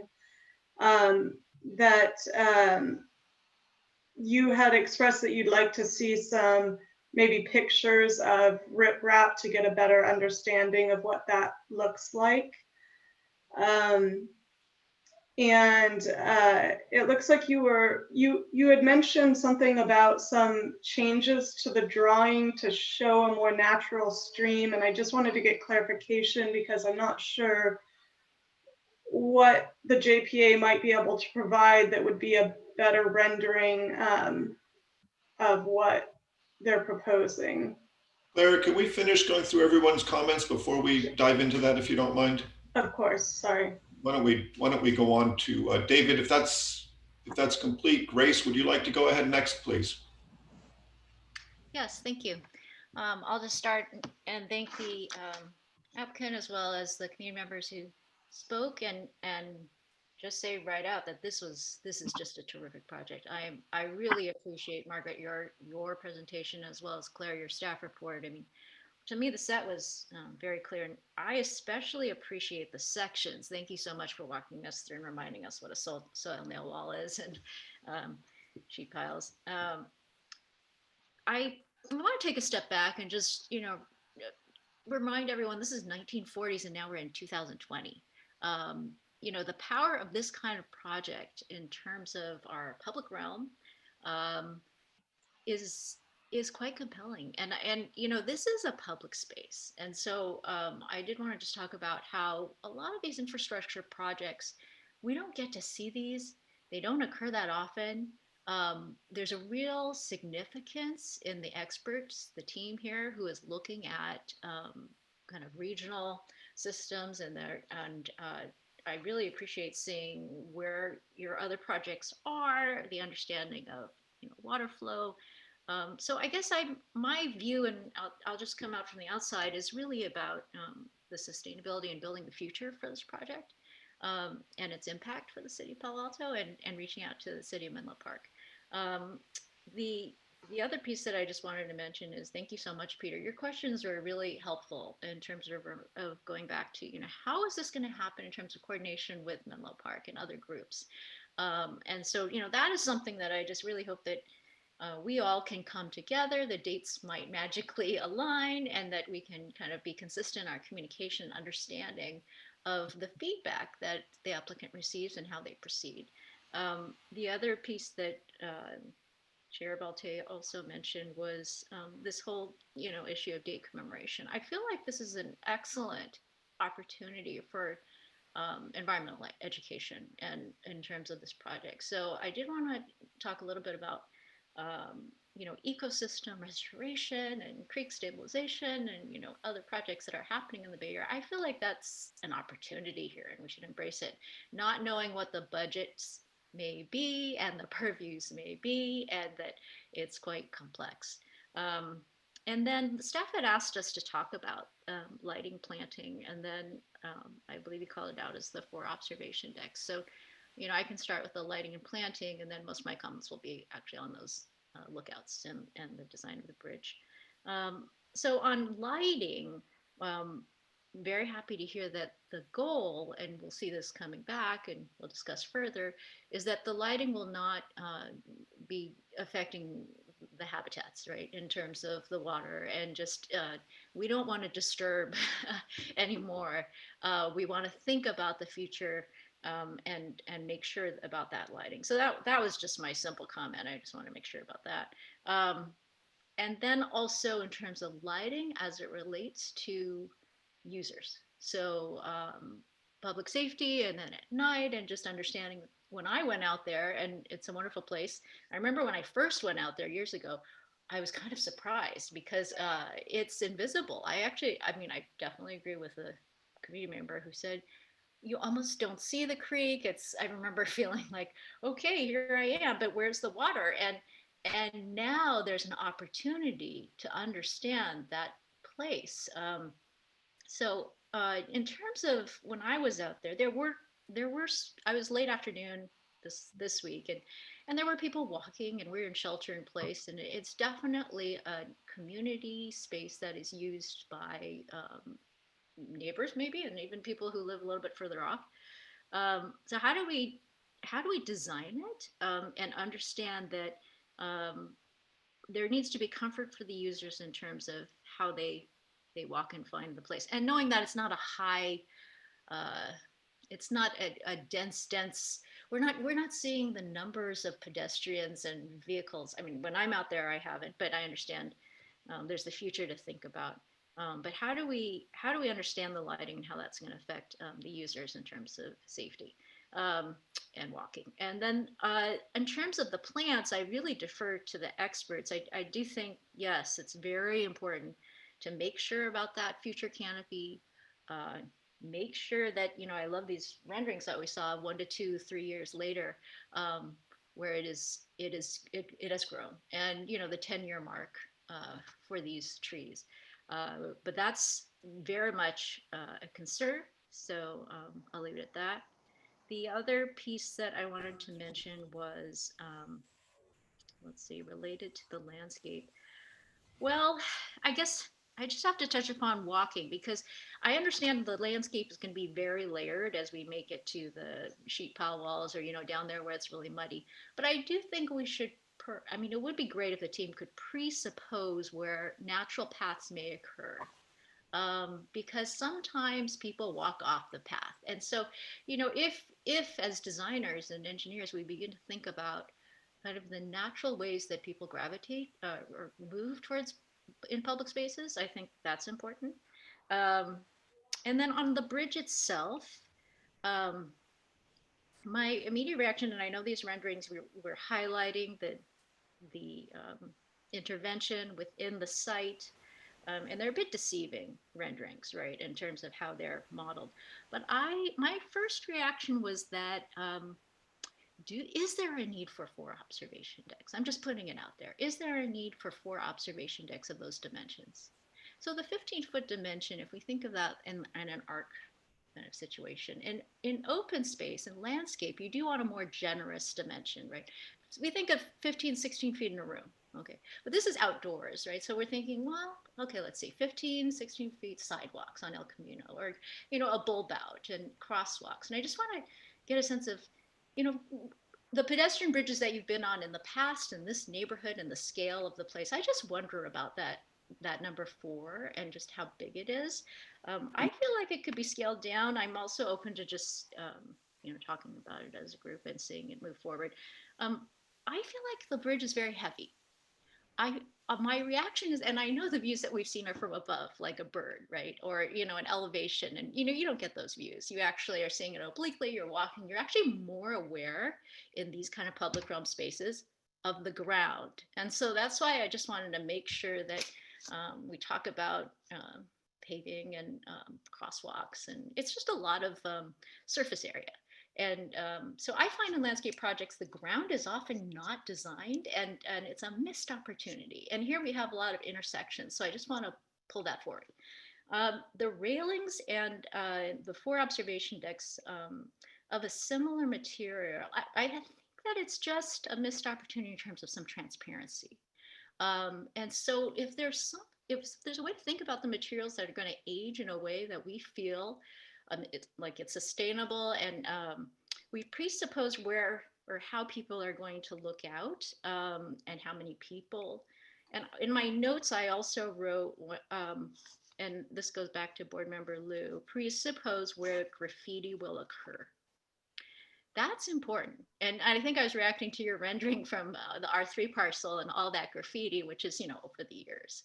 But I actually am worried about graffiti on the bridge. And, I know that it may not occur. However, I've been on a lot of pedestrian bridges, not only in the States, but abroad, where there is graffiti on the bridge. And it's so unfortunate. So as designers, maybe we could think about that. And I just wonder about the solidity of the design and kind of it feels a little bit heavy and monumental right now. And I just wonder if it needs to be that way. And this whole issue of transparency, just to be clear, I'm talking about the railing, and I understand the need for definitely solidity and just, safety in terms of an opaque, solid bridge. But I'm just wondering about that railing, from just where an arm might sit, or you might actually look out. There's a design opportunity there. So I'll leave it at that and pass it over. Thank you, Grace. Thanks very much. It's wonderful to hear you remind us that the previous structure has been there for 80 years, and this one maybe will be there for another 80 years. So we want to keep that at the top of our mind. Ozma, your turn, please. Sure. Yeah, thanks to everyone for their good comments. Seems like we're getting a nice range of input here. And so, yeah, I'll just, I'll dive into it. For the lighting choices, I could be open either way, whether it's on the railing or off the railing.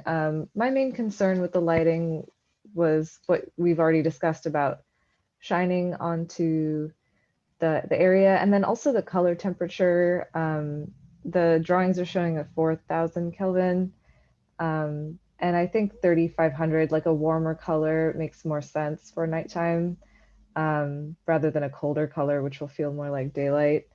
So that would be my recommendation, is to lower the color temperature and make it clear in the drawings that the light fixture does shield away from the water. I think the fixture right now looked kind of omnidirectional, but the lighting calcs showed that it shielded, and so just something like a note for the future. I love the idea of paving patterns on the floor. That's something I hadn't considered until board member Lee brought it up, but that could make this place of public realm really interesting.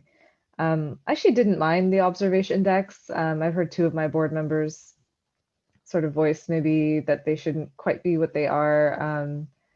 But I like the idea of having a place to dwell a little bit and look at, have some sort of connection to the bridge. I mean, it's going to look so different. Right now it's true, it's very concealed, but this new design is going to clear a lot of that landscape that's covering everything and also make that channel feel bigger. And so having places to stop and sit in that area would be a good thing.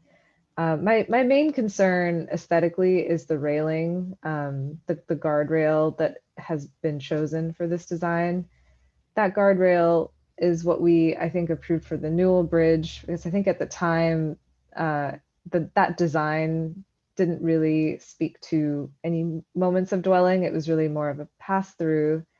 I think because we're talking about people wanting to, sort of having this be a semi-destination, that guardrail is not appropriate. It's just very much, it's very much like a Caltrans guardrail that's really meant for blocking cars. And if we're going to have people there, I think that the guardrail needs to have a smaller, lighter, more granular scale to it that makes it actually really pleasant to be around. I think otherwise something that big and honking can feel really intimidating. And it can feel really like blocking off in a lot of ways, just the way that it's designed from the perspective of a human. When you're looking down, it doesn't feel like you're supposed to sit there and look over it. It feels like you're supposed to pass through. But if you have something that's thinner and lighter, that kind of makes it feel like you can lean on it and feel like you can, connect more with the surroundings. I think that would be a lot more appropriate. The existing barricade is sort of twofold. There's like this little wooden element, and then there's sort of a more concrete base wall, and that two layers of having like the appearance of something that's light versus the thing behind it that's actually providing all that protection might be a strategy that we could suggest. But in general, I think the railing itself would not recommend. I would not recommend it. I think it's not appropriate for this location. For the trees, you know, I really appreciate the members of the public coming out and talking about the trees. I think it's a concern, you know, just looking at that tree removal plan is a little scary to look at, like, wow, you're getting rid of a lot of stuff. And it sounds like, you know, we've talked about it a lot, so I don't want it to go too much more in depth, but I'm also concerned about, you know, if we are removing everything that we absolutely need to, you know, just to be careful about what it is, the other habitats that we would be affecting. And we're trying to restore this habitat, but there are potentially existing habitats that we would be demolishing that we should be careful of. So yeah, I'll leave it there for now. Thank you very much, Ozma. Thank you everybody for very insightful and productive comments. I'll chime in on 5 different topics, more or less. I agree with most of what everybody has said, but I agree with Ozma strongly regarding the railing design. I agree with Grace's idea that a paving pattern might be really nice. I agree with David's suggestion that different materials, perhaps, or different coloration of the concrete would help, but there's a little bit too much of a feeling like this is a Caltrans highway with the railing of the design of the railing. And it's a very pedestrian oriented place too. And I think it could just be slightly, another pass on the design might be surprised at how much softer it looks. I think the lighting as well is, it's a nice light fixture, but I don't see how that meets the standard of keeping the light only on the bridge. And rather than say what I think you should do, I just think it needs to be thought about a little bit more to perhaps solve that. But I do support one more pass around on the design of the details, the railing, the lighting, the paving patterns. I strongly support the idea of an observation deck of some kind. I agree with Grace's perhaps gut feeling even that 4 of them at 16 feet diameter is maybe too much. It's a big series of areas. But I think the basic idea of having a place for people to congregate, to look at the creek, or to talk and be is important. To that end, I would suggest that some sort of benches or places to sit are actually really important. When I was out there recently and over the years, there's a large number of people who do just pause as they go over the bridge or next to the bridge. And so, as Winforth would have said, we really need a bench, at least on some of these things. Again, I'm not so fixed on having 4 of them at this dimension, but having something that makes it more than just a walkway or a passageway for cars is important. I would then like to suggest that the bridge needs to have a date marker stamped in concrete, not just painted on it. To me, that's something we leave to our children coming behind us, that when you stamp it in concrete, it doesn't require maintenance. It's just there forever. But really, it got me thinking that maybe on these observation decks, we could put some sort of commemorative plaque reminding people, you know, if the Joint Powers Authority is successful with their mitigation efforts, we're not going to have a flooding problem anymore. And it seems to me that's been a pretty big part of Palo Alto's history, the floods that have come from this creek. And 99% of the time when you walk past or go over it, you have no idea that this could happen. It just looks empty and dry. And yet, you know, a plaque on the bridge, some sort of historical or educational marker saying, hey, you know, back in 1998, the water was up to here. Or just something to help us remember, to remind us of our history, to remind us of the importance of these things, I think is a powerful thing to do. I don't think it's expensive or hard. And this is an opportunity for us to look forward and to pass on what's been done, why this has been done, and why it's important. Even to say, what's this creek doing? It carries water from where to where. It's a really good thing to do for the public in general. It makes it more interesting, and it's easy. It's just a matter of doing it. So I'm very strongly in favor of more careful commemorative markings and perhaps some sort of historical thing even tied into the bridge somehow. The single biggest impact this will have on the community, aside from fixing the flooding problems, is the trees. It'll be shocking when all of these trees are taken out. And I fully support that it has to be done. It's necessary to get the flow right. Most of these trees were planted after the first bridge was put in. They're not there by acts of nature alone. Nonetheless, I would be very happy to see a more detailed plan of what new trees are going to be planted. How are we going to try to mitigate the impact of removing all these trees? If possible, how can we try to save more of them? I would like to see some effort, some documentation to show how we're going to save. I've called it Tree 38. It's the large oak tree on the corner of Palo Alto Avenue and Chaucer on the bay and on the bay side of the bridge.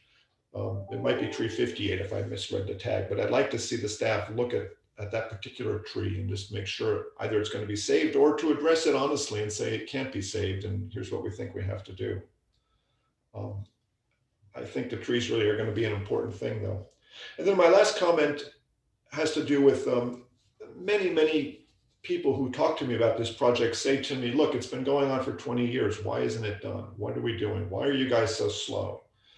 And I think that that's in part correct. In part, as Grace pointed out, these public works projects are here for a long time and we need to get it right. It has to be built technically very well and competently, and we want it to aesthetically have some value too, because it's going to be here a long time.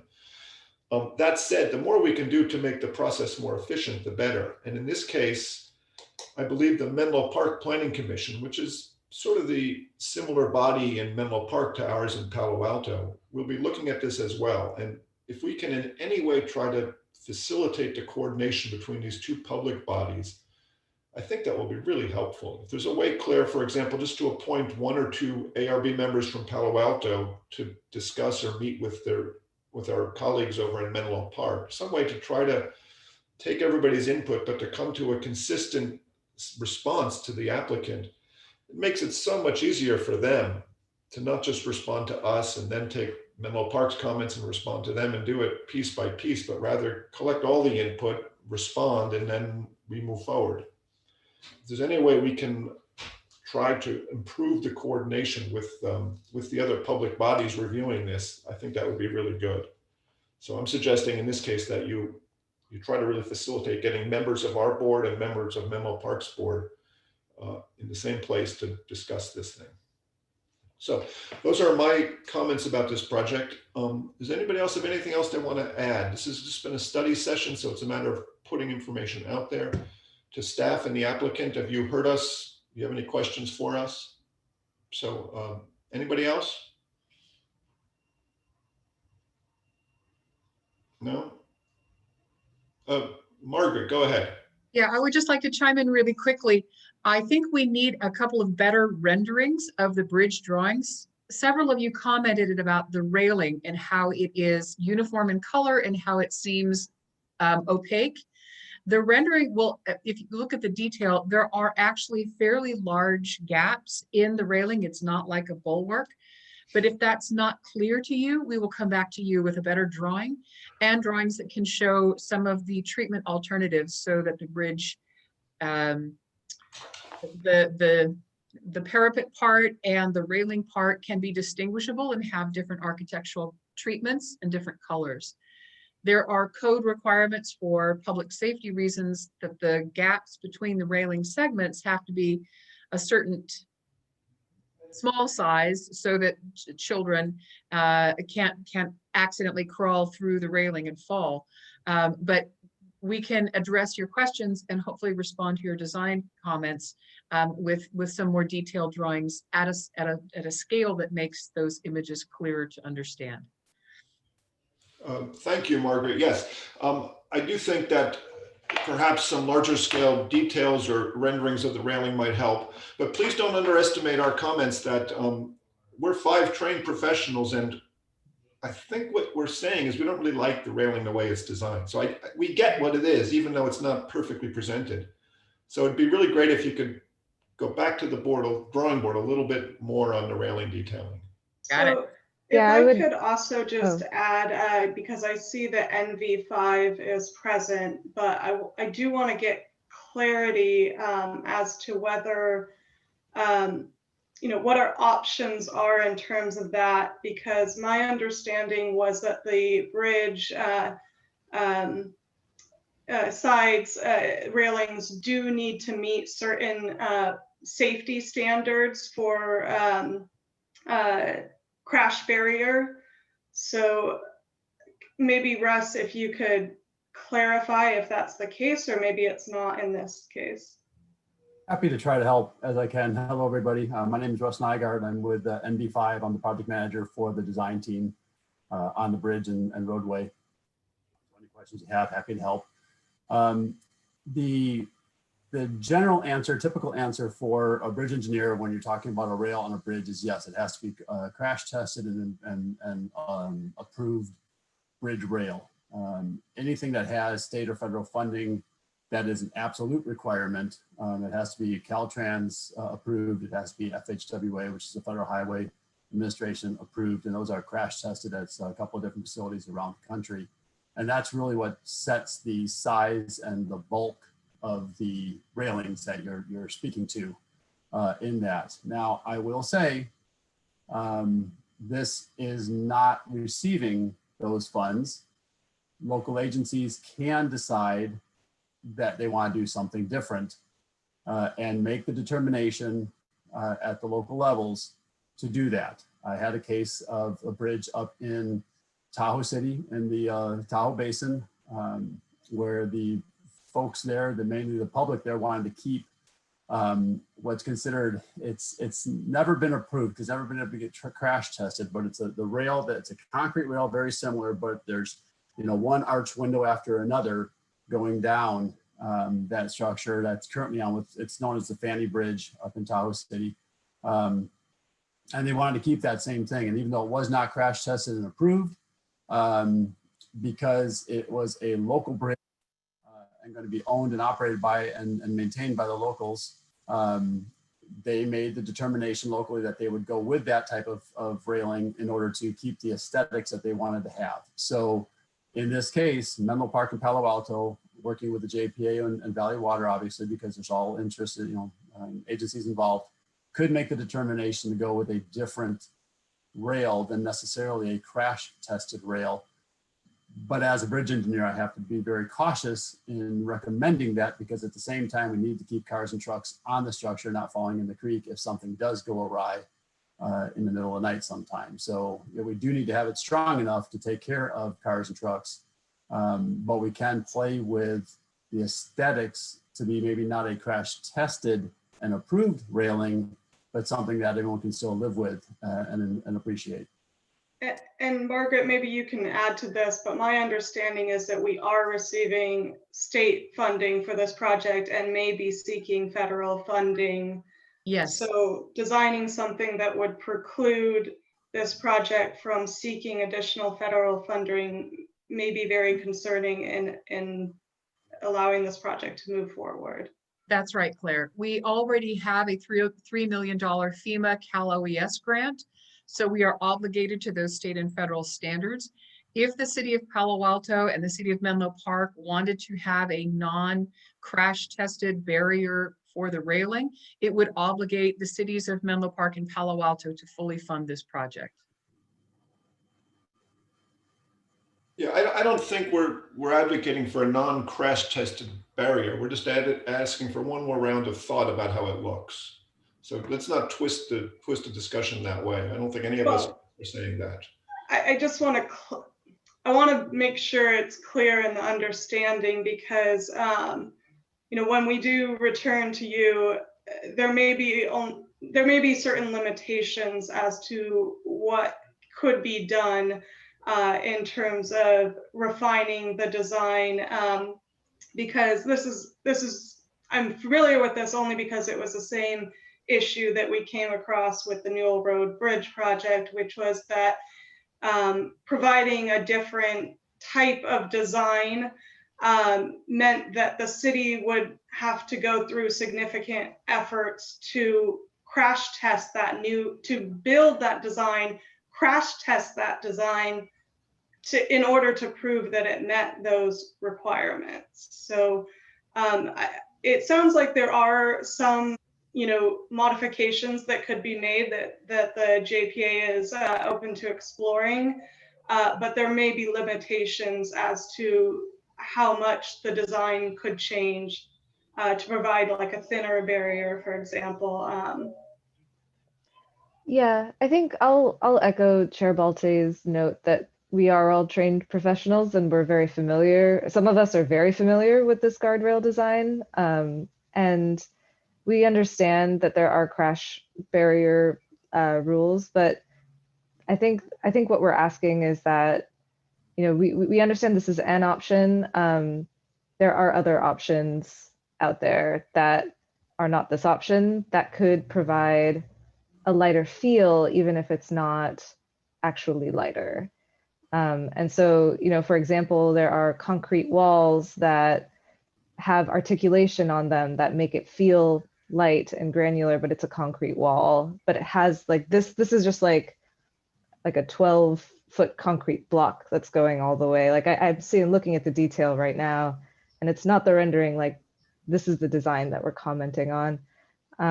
But there are ways to do that. And then there was the other suggestion that where, there's maybe a concrete wall that's further back and then something lighter in front of it to kind of give that impression of lightness without, the big monolith right in front of you. So there are other Caltrans. I know there are not very many standard Caltrans details out there. And that's too bad because I think it really ties our hands for what we end up doing. And we shouldn't have to succumb to just because there's one or two or three, Caltrans crash details that is going to have to be the aesthetic of our time, and that is going to be what defines, the aesthetic of this bridge for the next century.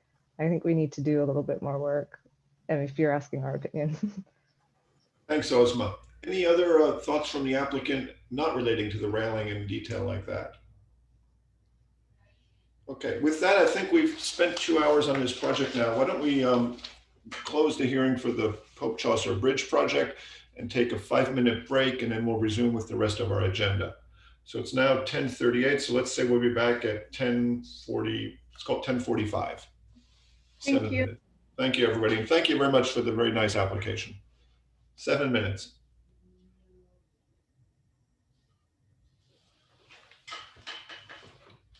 See everybody here.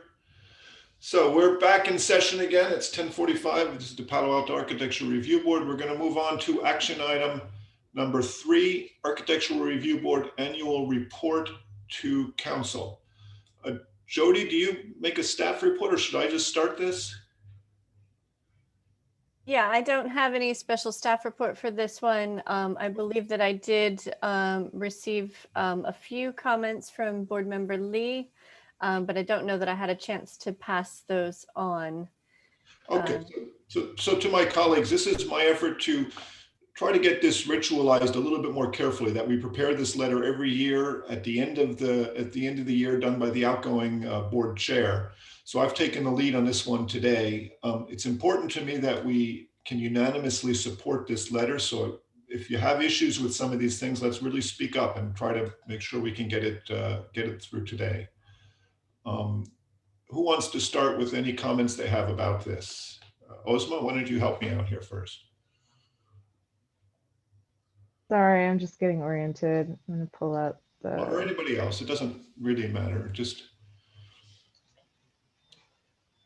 it's very tough to do these without meeting in person even, and with the Brown Act restrictions of not being able to go back and forth on them. But I'd much rather just take things out we can't agree on and get this done.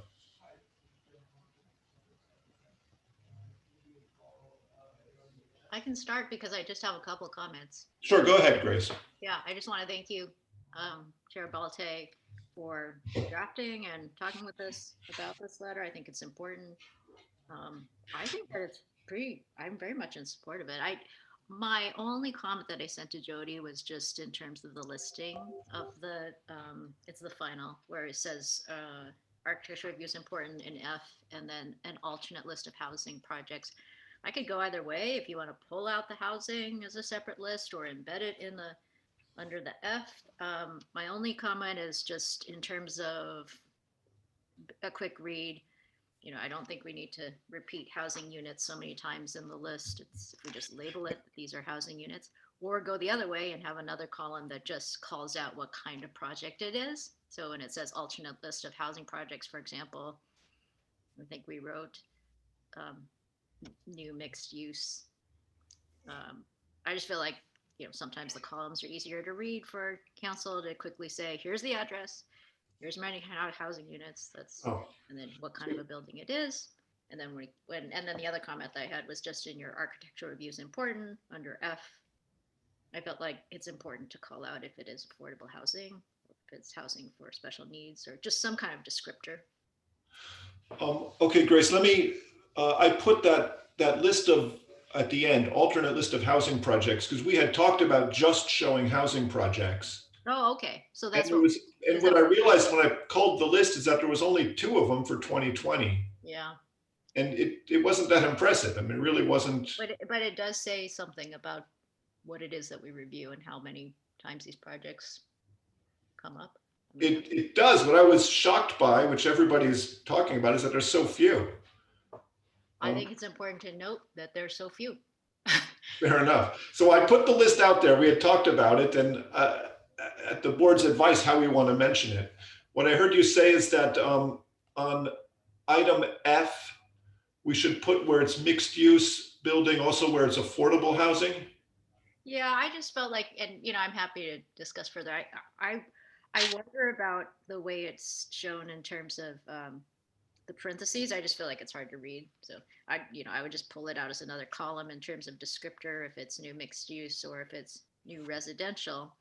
I just feel like it's important. I mean, 3705 El Camino Real is different from 2755 in terms of the kind of residential. So I might just call that out and kind of what kind. Well, if we could put Wilton Court where it says 59 housing units, we could say 59 affordable housing units. Yeah, we could do that. Does that help? Yeah, I think that helps. I think, Grace, are you, Board Member Lee, are you also saying to make it the bullet points into sort of 3 columns of address, what it is, and then I you know, when I do lists, I just, sometimes there's no need to put housing units if they are all housing units, and then the ones that are rooms or parking spaces, you just call that out as different, and then up high you say units, you know, and so you don't have to repeat that in every line. Just ways to make it really clear. Would you be able, Grace, to format that list in a way you think is more clear? I'm just having a hard time understanding exactly, but whatever. Sure, yeah, and I mean, I guess, and maybe Jody, I think what I'm just saying is that, you know, typically for lists, there's columns, and then up high, you can just have a label of what that column is. So yeah, we can put it more into table format instead of bullets. Yeah, I mean, I don't know, I prefer the table. Would the board prefer that list included all this stuff down below, which is basically housing projects from previous years as well? I think we're talking about 2020 here. I mean, maybe there could be a sentence about the previous years and that explains that maybe there's less housing projects this year. But I don't know that you would want to list out 2018 and 2019. Well, that's why I left it separately like that. Other board members, any opinions on this?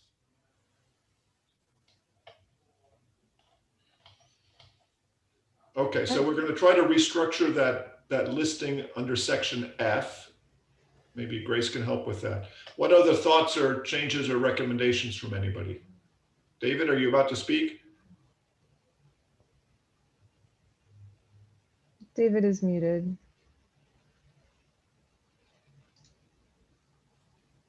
David, we can't hear you. I don't think your microphone is plugged in. I show him as, oh, there. I show him as frozen, but now he's back.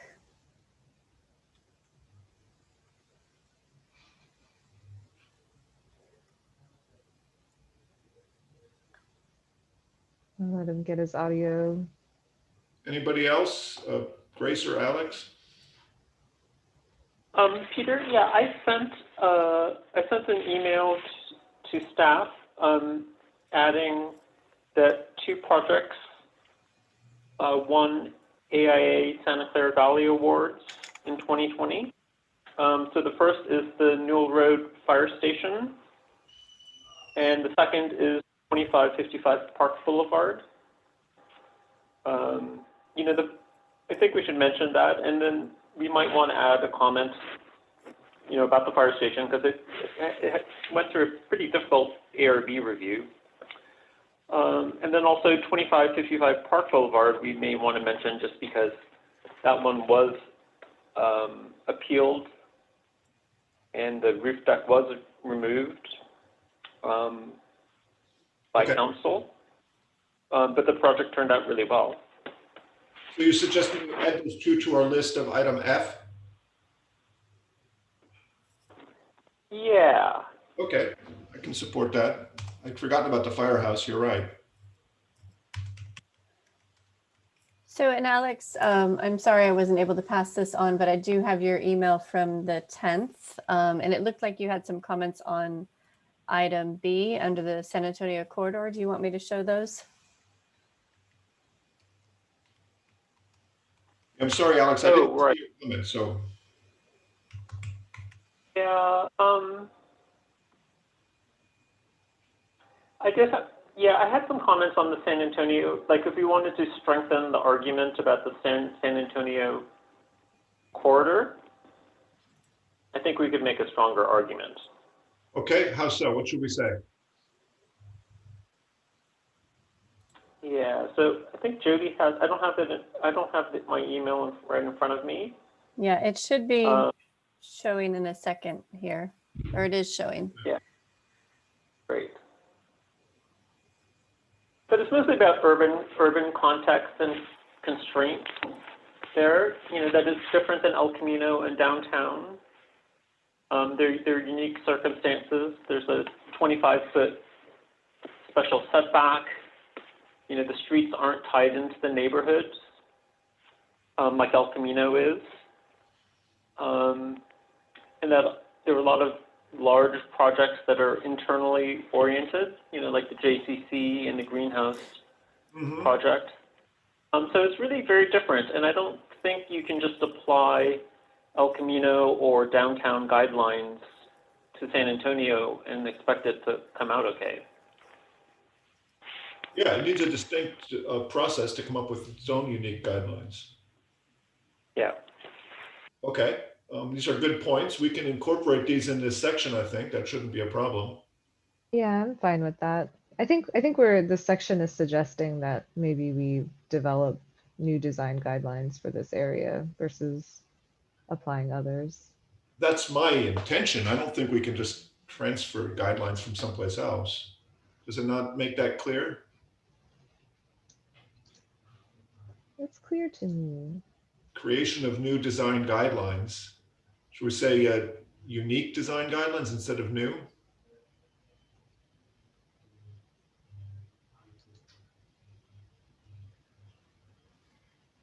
Yeah, that might. I don't know what that. Oh, is Alex talking? Sorry. Yeah, I think so. Alex is muted. Oh, sorry. Muted. There you go. Okay, so Peter, I think that the approach was, last project that was approved was to apply El Camino zoning to San Antonio.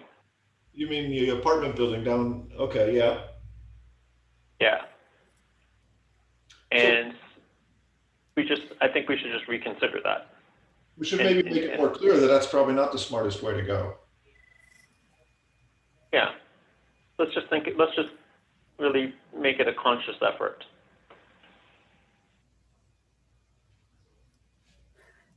So we should just say more clearly, new unique design guidelines are necessary for this area.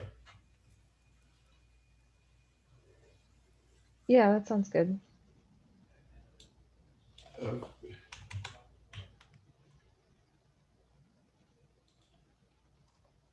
Okay.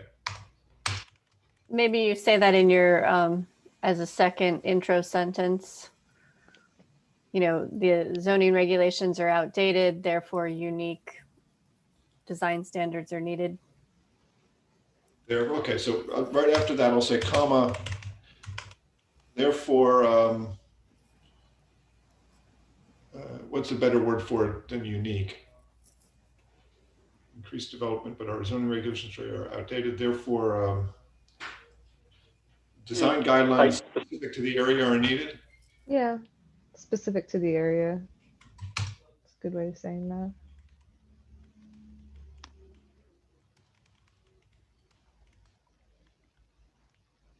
And then we include these Alex's bullet points in this. Will you folks be okay if I put the wording of this together and then send it off without another review, taking in these comments? Or should we do this right now? I'm fine with your next iteration. I agree to these comments. Yeah, Alex, are you okay with that? Yes, I'm fine with that. I don't want to take up our time right now typing this stuff. I did have another comment on item A. The last sentence about suggesting a hybrid model. I was wondering if we could change that sentence to say, however, a hybrid model with meetings held with the option to attend both remotely and in person could increase public participation. I see. So you could do both at the hybrid model. Okay, I Yeah. wasn't sure about that. Do we also Yeah. put that? Is that something we think could work? Yeah, we would have to figure out how to do both, but I think that is, it is a best option as far as public participation is concerned. They've done it in the schools, so we should be able to figure it out. So if we said, however, a hybrid model with meetings allowing both remote and local participation, how would that work? Remote and in person. Right, with meetings allowing both remote and in-person participation. Does that do it? Yeah. I just want to ask the question, are we referring to community members who want to attend, or are we referring to board members? I would say both. Yeah, I think we should make sure that's understood. Yeah, because there have been times like pre-pandemic where I haven't been able to attend just because of time constraints. But if there had been a remote option where I could have called in, I would have been able to attend more meetings. So having an option where that could be an option, you know, in the future, post-pandemic, would be cool. So we say the sentence now, let's see, however, a hybrid model with meetings allowing both remote and in-person participation could increase participation. Well, that's redundant, but yeah. also you're talking about increasing not just public, but board member participation. Could facilitate involvement by all. Yeah. While still meeting the needs of, or while still meeting the quality of what an in-person meeting might achieve. So I've just changed it. However, a hybrid model with meetings allowing both remote and in-person participation could facilitate involvement by all.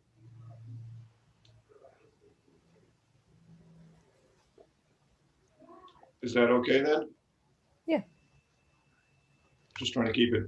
Could facilitate involvement by all. I'll go through it once more, but that's the gist of what we're trying to say. Yeah. Are we all supportive of Osma's change on this one, everybody?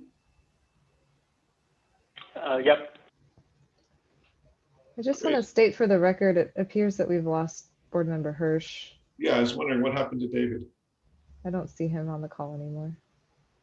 Maybe he'll come back. Veronica, do you have a phone number for him? Oh, he's coming back. Yay.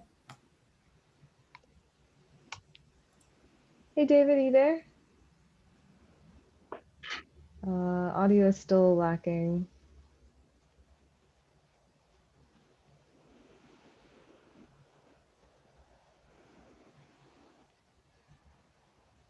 David, if you go to the where the mute button is, there's a little arrow to the top right of that box. It could be that if you check your microphone input, you might need to just change that to your computer input versus the headset input.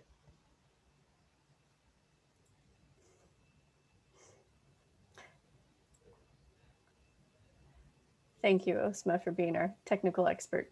I wouldn't say if it only helps, then it's worthwhile.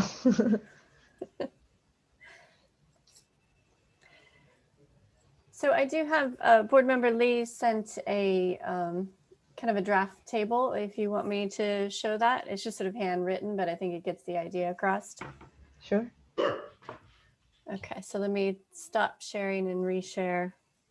This is for section F. I know the quick handwriting, but I just thought maybe a table is more clear. I mean, this is a small one.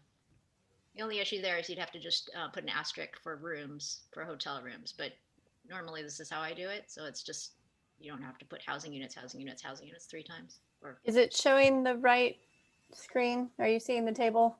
Yeah, I see the sorry. table. Yeah, it looks fine. I think that's a good idea. Okay. So I can email that to you, Peter. If you send that to me, plus along with that list of things that Alex had, I'll be sure to get them in here. And then I'll let you, Jody, do the final, if you don't mind, the final editorial pass on it. Both, I appreciate your help on it, and that's a fair way just to make sure it reflects what everybody's been saying. Sure. But we wanted to get, do we have David here? David? Yeah. Still can't hear you, David, at all. Yeah, we still can't hear you. You know, we might want to try have David connect with the phone audio, right, and computer video, which is what I use. I find it more reliable. Maybe Veronica, if you can put up the phone number. We might have to do it next time because it takes an extra step. Oh, okay.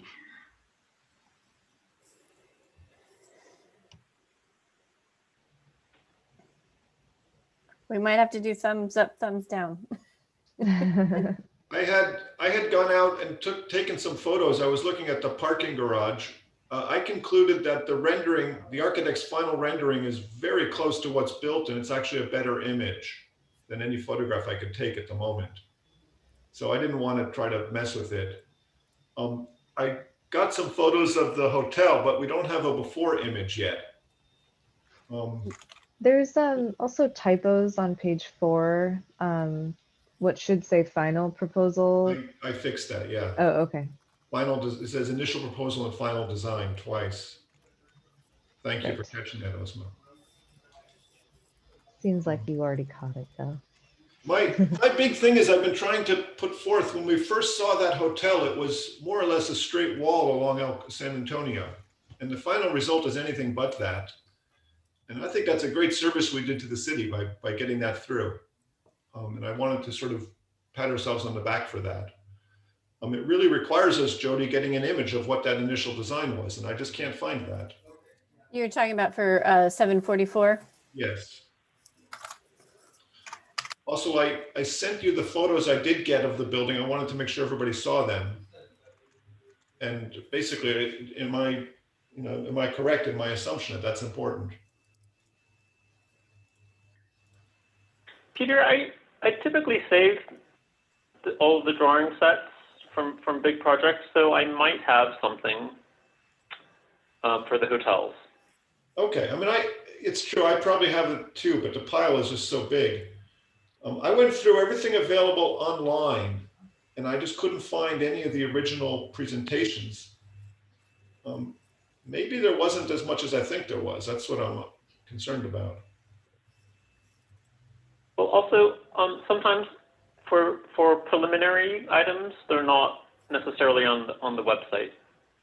Yeah, here's the photo I took just yesterday of the hotel that I found really striking when I first noticed the way it was coming out.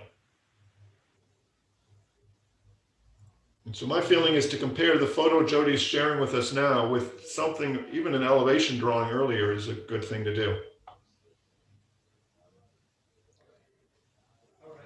Do we have support for that idea though? I support the idea. I haven't seen the photo, but in concept, it sounds fine. You see the finished photo? Does that seem to convey the image though, do you think? No, I mean the before photo. Yeah, the finished photo, is that close enough though to, I mean, it's still under construction, but. I mean the picture that you had, that was just the rendering of it, is very similar to the picture that you're taking. Should we just leave the architectural rendering instead? I vote for the photo. Sorry. I could go either way. I don't feel strongly one way or the other.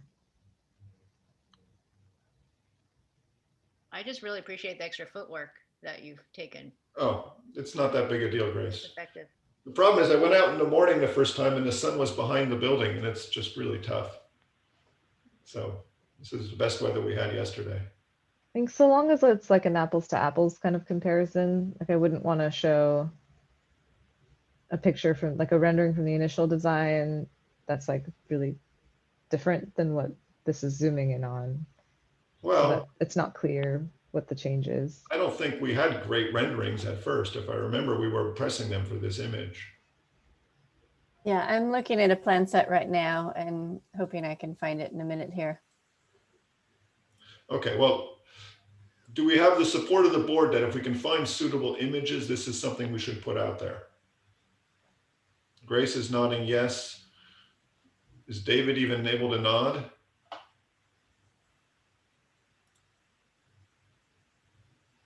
Alex, Osman, are you in support of this?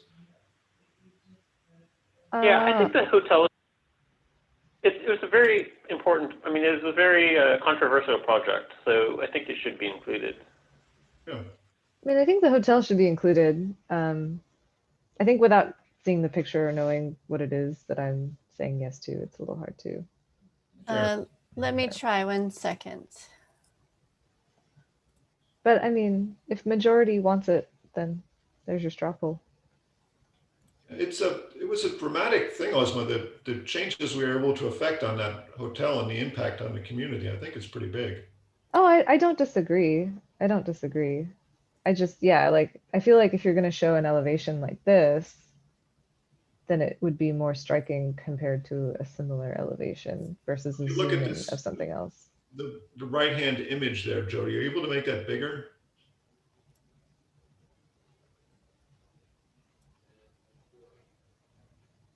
But even that was quite a ways into the review process, Jody. Yeah, this is probably a second or third plan set. I was not able to find the very first. So I'll have to keep looking for the very first one. Yeah, I really wanted to get something showing the first thing that they put in front of us.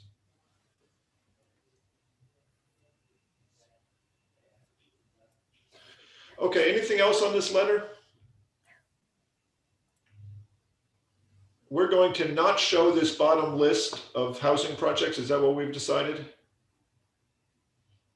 Mostly because it's just not this year. That's what I heard, yeah. Okay, do we have, David, can you hear us now?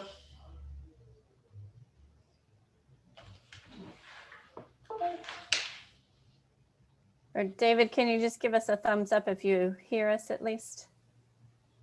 Oh, okay, he can hear us, but can he, maybe he can't talk? I can try to call him on my phone and see if he can. Okay. The other thing, Board Member Liu added a sentence to section D of the architectural awards, just saying that the awards typically occur every 5 years per the bylaws. Just, okay, so we have postponed the architecture program until 2021 due to the ongoing pandemic. The awards typically occur, to say that? Yeah, here's the, well, I can email you this sentence too, but I think I'm showing it now. That's fine to put that in. Okay. And then I don't see anything else, Board Member Liu, correct? And so then you were talking about this list here at the bottom would be eliminated, or do you want to incorporate it some different way? I think we should eliminate it. I just don't see it being germane to what we're talking about.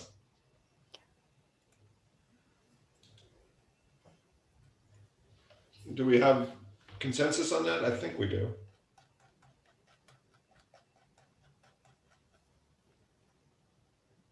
Yeah. Is there a phone number David can call in on to do this? Can we just tell him the phone number here? Yeah, Veronica, can you put that up? Sure. I also messaged him the phone number. Oh, okay. Okay, great. So I see him calling, so maybe that's what he's doing now.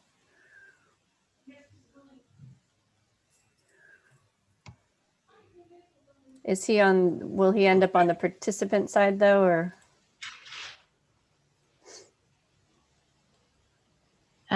Yes. You think he'd call in as a regular attendee? Okay, I don't see any attendees, Yeah, I don't but if see you him can yet. watch that. Excuse me. Is that... David Hirsch is on my line asking me to transfer. Yeah, transfer him through. So Dave Hirsch just is calling my office number. I'll put him on my speakerphone here. And David and I will speak with one voice, right? Perfect. Let's hope. I guess I get to shut him up very easily if I want to then. Yeah, no hitting mute. That's not fair. Hi, David. Can you hear me? Yes, hello. I'm so sorry I missed all of that. Can everybody else hear David now? There's a lot of feedback, but yes. Yeah. So can you hear me? Oh yeah, I can hear myself. Do you have headphones, Peter? Oh. That would solve the problem if you did. Yeah. Doesn't work, huh? It kind of works. We can hear, but there's just a lot of feedback. How better to do this if I just get to Peter without the speaker? Yeah, David, if you use the phone number that Veronica sent you, you can call into the Zoom. And then as long as you mute your computer, and you... Attend this screen and then call into the Zoom separately, right? Jody? Sorry, I can't, I'm getting feedback. Yeah, I would just, yeah, Veronica's got the details up. Yeah. So if you can follow that, if you hang up and follow that. I'll do that. 6833.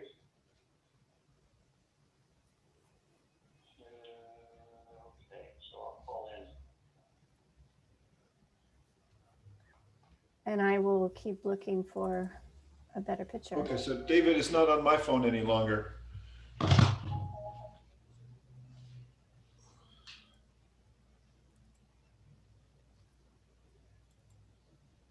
I have a question, and I can wait till David comes back. Well, no, go ahead, Grace.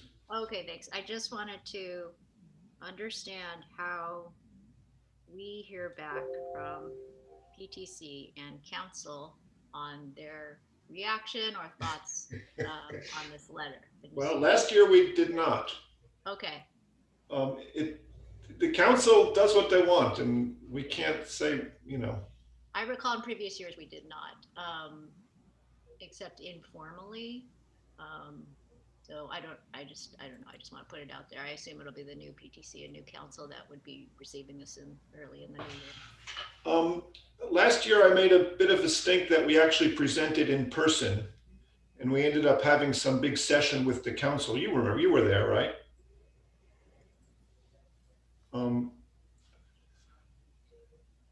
But this year, I think we just give it to them as face value. I think you could put, if you want to put something in the letter that says how you would like them to respond. I mean, we can't require, but we can ask. I mean, I think we have in here already this asking for more communication. We have a whole section set up on, look, we need to get this better. The message, I believe, is getting through. I'm not sure we're that high on our priority list. Their docket is very full. That's true. It's always full. I mean, it's just the nature of the beast. But would you like to add another bullet point, Grace, on section C where we ask for formal feedback? Yeah, I think the letter's pretty clear in terms of our desire for feedback. My thought was I just wanted to hear back on also the San Antonio discussion in terms of when we talk about. I think if we just next year as an agendized item, we can just say, we ask staff to find out if council is talking about it. And we can just push that. We want to know what they're thinking. That makes sense. Maybe that's the way to do it. Yeah. Okay, any luck with Dave Hirsch? Yeah, I think I see him in the attendees. Okay, so David, if you just mute your computer and unmute the phone, how does he unmute the phone? Veronica, is that? I allowed him to talk, so I'm not sure how on his end he can unmute.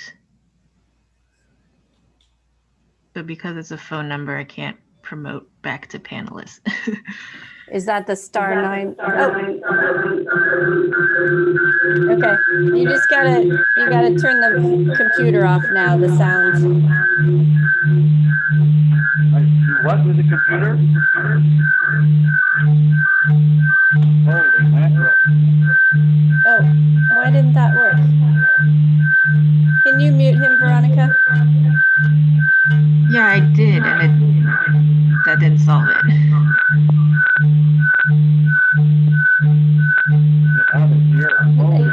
You're muted, Osma. Sorry, I was gonna say, David, you need to turn off your computer speakers. Turn off the volume on your computer. Put it down.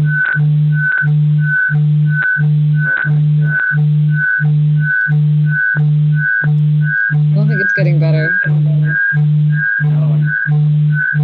Veronica, you can't mute the phone number? Okay. Wow, that was traumatic. Yeah.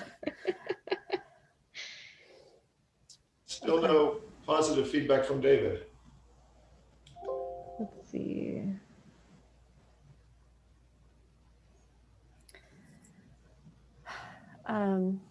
Because he had his headset on earlier, so what changed? I don't know. So I have headphones on, so I'm gonna try calling Dave, and we'll try this one last time because I also have to go at noon. You there, David? Hello. Yes, hello. Oh, that's good. Okay, that's decent. Is that working? Oh, it is. Yeah, it's working, except I'm getting myself reflected here. Sound reflected. Is anyone else hearing sound reflections? No. Okay, so I can deal with that. You did deal with that. That's right, David. So listen, I missed an awful lot of the letter comments. I'm wondering why we aren't showing other facilities besides housing. Now, are we on to hotels therefore, Peter? Well, we just added two, David. Alex pointed out that we approved the Newell Road Firehouse, and then there was a large office building, 2555 Park. Right. Also, there's in the research park, there's the small waiting areas for buses. The bus stops? You know, the transportation, but bus depot, little waiting areas. Yeah, We in the did a lot Stanford on that. Research Park. Yes. I wasn't sure that was our proudest moment reviewing those, but if you guys want to put it. No, I thought they were well done from the beginning to the final one. It was very successful. I think the point is to show projects that evolved, though, right? not projects that were already.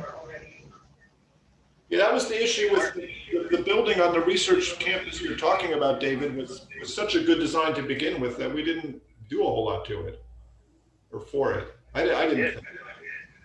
I think we did. You think we did? Okay. Well, And the final one was much more successful. Okay, we can put that on the list. Significantly different. And I have comments on the existing ones that are shown in the, boy, terrible echo for me. Hamilton Avenue, that elevation is hardly from beginning initial proposal to final design is nothing much changed. What changed is the height of the building. And I thought that was important. And maybe I can clarify the detail because there's a number written in there.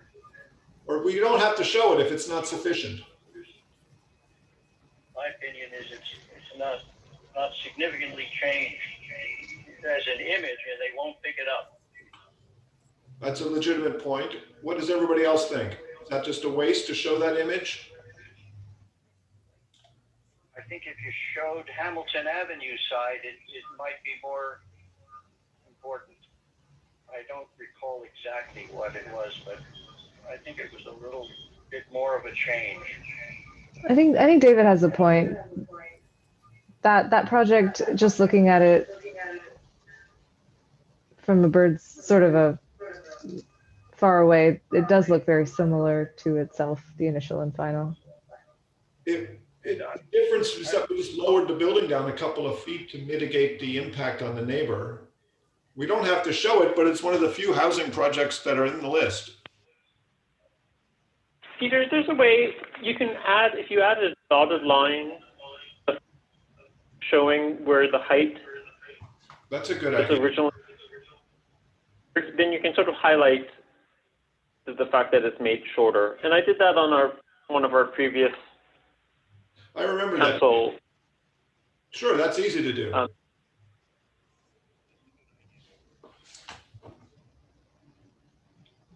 have also, I'm not in love with 788 San Antonio. Yes, it's different and it is the same view of a lesser quality product there than the first one. Initial proposal, not very good, but I'm wondering if the straight on elevation wouldn't be better for both images. For 788 San Antonio? Yeah, 788.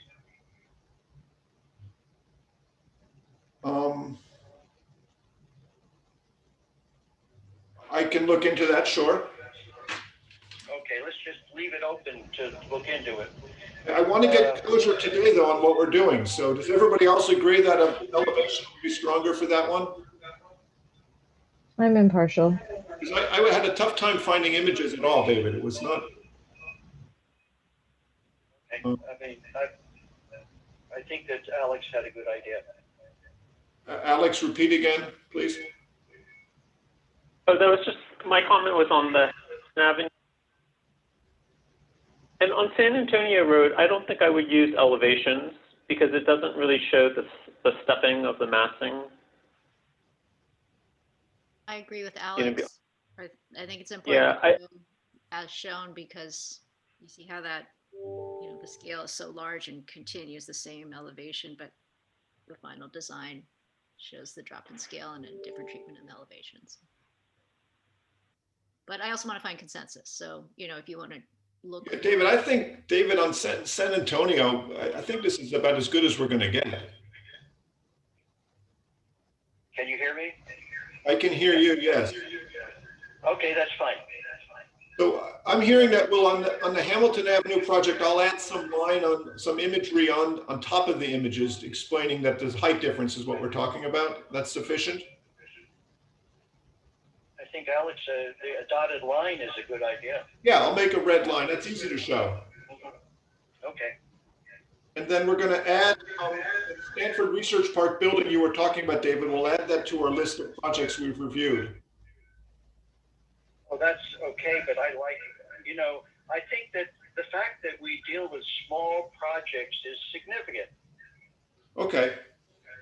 And then you want to add the bus shelters as well in the research park? Yes, I think so. What, Peter, what was the first project you were talking about in the research park? I forget the name of it now. It was the building they were putting forward. It had a large, very slow pitched roof. No, I'm talking about the bus shelters. Which Oh, bus shelters? Bus shelters are the building, David. We approved bus shelters in the research park. Okay, is that what you're referring to, David? Bus shelters? Yes, bus shelters. I see. Okay. Yes. Okay, Did we we- put bus shelters on. That's fine. I'm having a hard time remembering that one. They had the Butler building type bus shelters that they were proposing that were kind of seen as an older style, and we ended up going with a modern off-the-shelf style. Yeah, we pushed them to design something custom, which they did. It was much nicer. Yeah. Here for the bus. Sorry, Alex, we couldn't hear you. Yeah, Alex, you just have to keep talking above the reverberations. I'm gonna try and keep the reverb, at least on our side, down. Sorry, go ahead, Alex. Uzma, I don't think that you were present for the bus shelters. Oh, that could explain why I don't know about it. Okay. For the last review. Or did we review any bus shelters in 2020, Jody?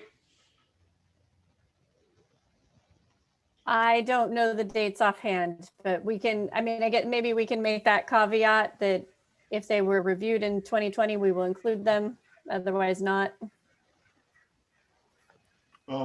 I can find, if you give me a minute, I can find out the real Obviously, answer. I do recall bus shelters, but it's Stanford, so I've recused myself from that meeting. But I'm pretty sure there was a bus shelter project.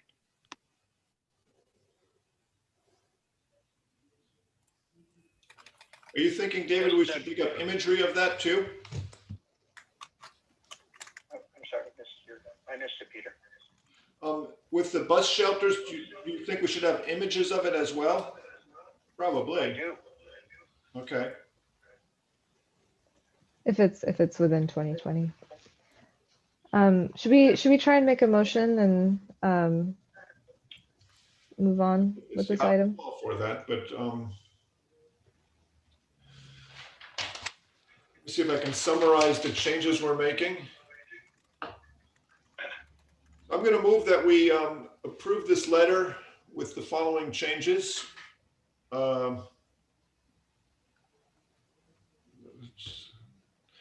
On section A, we added a statement about the hybrid model would allow both remote and in-person participation from everybody and facilitate involvement by all. On the San Antonio standards, we're going to add the list of points Alex made, reinforcing the argument. And then up front, we added the statement that says, therefore, specific design guidelines specific to the area are needed. Under the awards program, we added a sentence, the awards typically occur every 5 years per ARB bylaws. Under the architectural review is important, we're going to change the way we tabulate the list of projects to be a series of columns, one being the project and address, one being number of housing units, the third one being, I don't have it in front of me, Grace gave a sketch of how I'm going to do that. The kind of project, whether it was housing or mixed use or something. And then we're going to modify the 565 Hamilton images to show some additional lines to show the height of it more clearly. We're going to come up with a better before image for the hotel on 744 San Antonio. And we're going to include the bus shelters over on Stanford campus before and after. And then we're going to remove this alternate list of housing projects. So that's the motion with those changes. Peter, there's one other item. We were just going to list the 2 projects that won award under F I'm sorry, you're right. We're adding under F as well, 2555 Park Boulevard and the Newell Road Fire Station. But we're not showing imagery on those, Alex. You're okay with that? Great. Yes. Okay, do I have a second for that motion then? Oh. Sorry, David was saying something. How about the elevation of the Wilkes-Bashford? We did a lot to change that.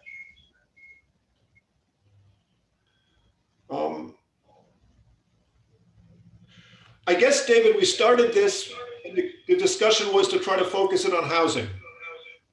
And so we've gone through this whole process with that in mind, and now you're bringing up 3 or 4 non-housing items, so we kind of had the runway to do that. And I agree, it was a big change we made. Yes, and I mean, I think it's a stronger illustration of our ability to comment on projects and improve them. Okay, so should we add the Wilkes-Bashford building? And Jody, was that approved this year or last year again? No, that was this past year. 1 minute. I thought we approved that, David, in 2019. No, I don't think so. It's more recent. Certainly the final meeting was this year. I don't think it matters that much. If we want to put it in, we can. Do we have consensus that we should include that building as well? I'm fine with it, but hold on one sec, David. I'm gonna just make you less loud because we're getting the reverberations as well. So I'm fine with it, but the scale of changes that you just mentioned sound like this document is going to evolve a lot. And so I'm now more thinking in favor of seeing it one more time before we send it out.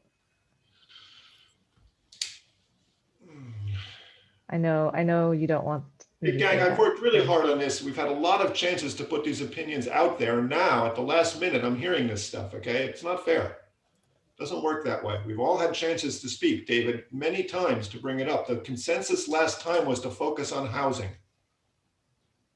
Remember, we all said we wanted to get this focused on housing. That's what the council wants to think about. I'm happy to support the focus on housing. But I want to. Well, you have a motion. You have a motion. It's seconded. Why don't we? David, I want your support on this. Can you support it without adding the Wilkes-Bashford building so OSMA can support getting it done today? Of course. Okay, so the motion has been made, and who seconded it? Alex. Alex seconded. Can we have a vote, please? Yes, Chair Balte, Yes. Board Member Hirsch, David? Sorry, you got to speak into the telephone, David. Okay, I'm in the telephone, yeah. That's it. Board Member Lee, Yes. Board Member Liu, Yes. Vice Chair Thompson. Yes. The Thank you, motion everybody. passes 5-0. Okay, good. So. And Peter, you made the initial motion with Alex seconding? That's right. Thank you. Okay, I'll get this final draft to you, Jody, and then you have it approved, so we'll get this out this Yeah, year. I've taken some notes, and Wilkes-Bashford was approved around May of 2020. Okay, well, we took that off the list to keep the consensus happy, so thank you, David and OSMA, for working with me on that. Okay. Let's get going because we got 2 more things to cover. Next item is election of the chair and vice chair for next year. So with that, I'd like to say that I've been delighted and honored to work with OSMA Thompson over the past year, having her as vice chair, and I think she will make a wonderful chair for our board for the coming year. So I'd like to move that OSMA becomes chair of the Architectural Review Board. I'm happy to second. I can second that. Okay. You beat me, Grace. Made and seconded. Can we have a vote, please? Chair Balte, Yes. Board Member Hirsch, Yes. Board Member Lee, Yes. Board Member Liu,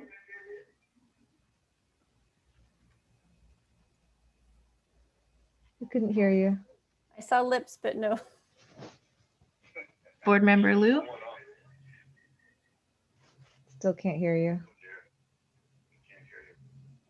Yes, he gives That's a thumbs up. Okay, Ozma, congratulations. Yay, thank you. Next item is the vice chair. Traditionally, one vice chair works towards the next. Ozma, do you want to have a discussion, or do you have an idea of what you'd like to do?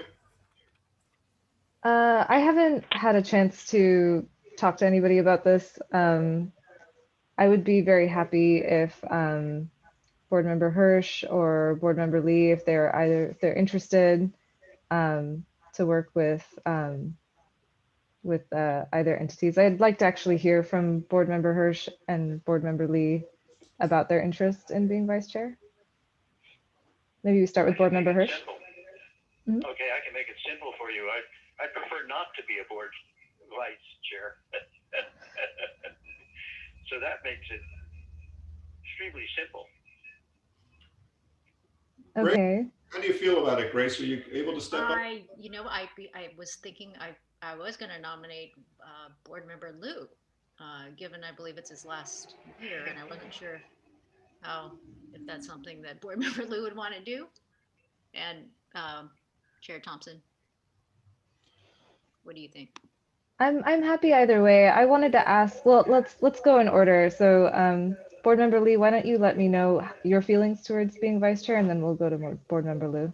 Sure, and I'm very happy to serve and step. I have done it in the past. However, I'm also just, you know, I'm very open to whatever you think is best, or if another board member would like to step up, that's good. Okay, great. And then let's hear from Board Member Lou. Can you hear me? Now we can, yeah. So, you know, normally we just rotate through, be my turn. However, like next year is my last term. And so it makes sense for somebody who's going to be chair to sort of get in and learn. Like, I actually think it makes sense for David to learn what it takes to do all of that next year. Or it could be as well. It could be, and I'm happy to help if nobody else wants to do it. But it doesn't really make Here we have a little. I think that given David's statement not wanting to, Grace should do this. Ozma, I think you should make the motion, however. Okay, I move that Grace Lee be the vice chair of the ARB. I will second that motion. Can we have, it's been moved and seconded. Can we have a vote, please? Chair Balte, Yes. Board Member Hirsch, Yes. Board Member Lou, yes. Vice Chair Thompson, Yes. the motion passes. I didn't hear Grace's vote. Board Member Lee, I'm open, yes.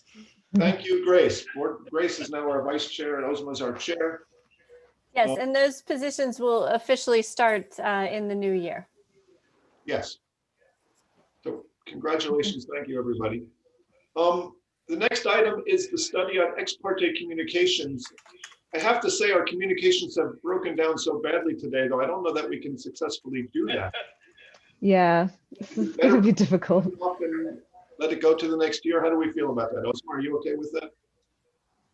I'm okay with that. I mean, unfortunately, we've had the city attorney's been in on this the whole time. I was going to say, but that's fine. Try to push our way through it. I mean, it's awfully hard to hear. I mean, did we want to try and just make it brief? Or we can ask Albert if he's able to attend. The next meeting would be January 21st, or that's just an option. Yeah, I can attend a meeting in January. That's fine. I just hate to be wasteful of your time, Albert. That's all. It's David, how well can you hear us? I can hear you fine, just many times. Hey, David, if you have your headphones still, that might actually help on your end. How So the headphones will be the audio that you're getting from your computer to go to your ears. And if it goes just straight into your ears, it won't go into the microphone of the phone, causing the feedback.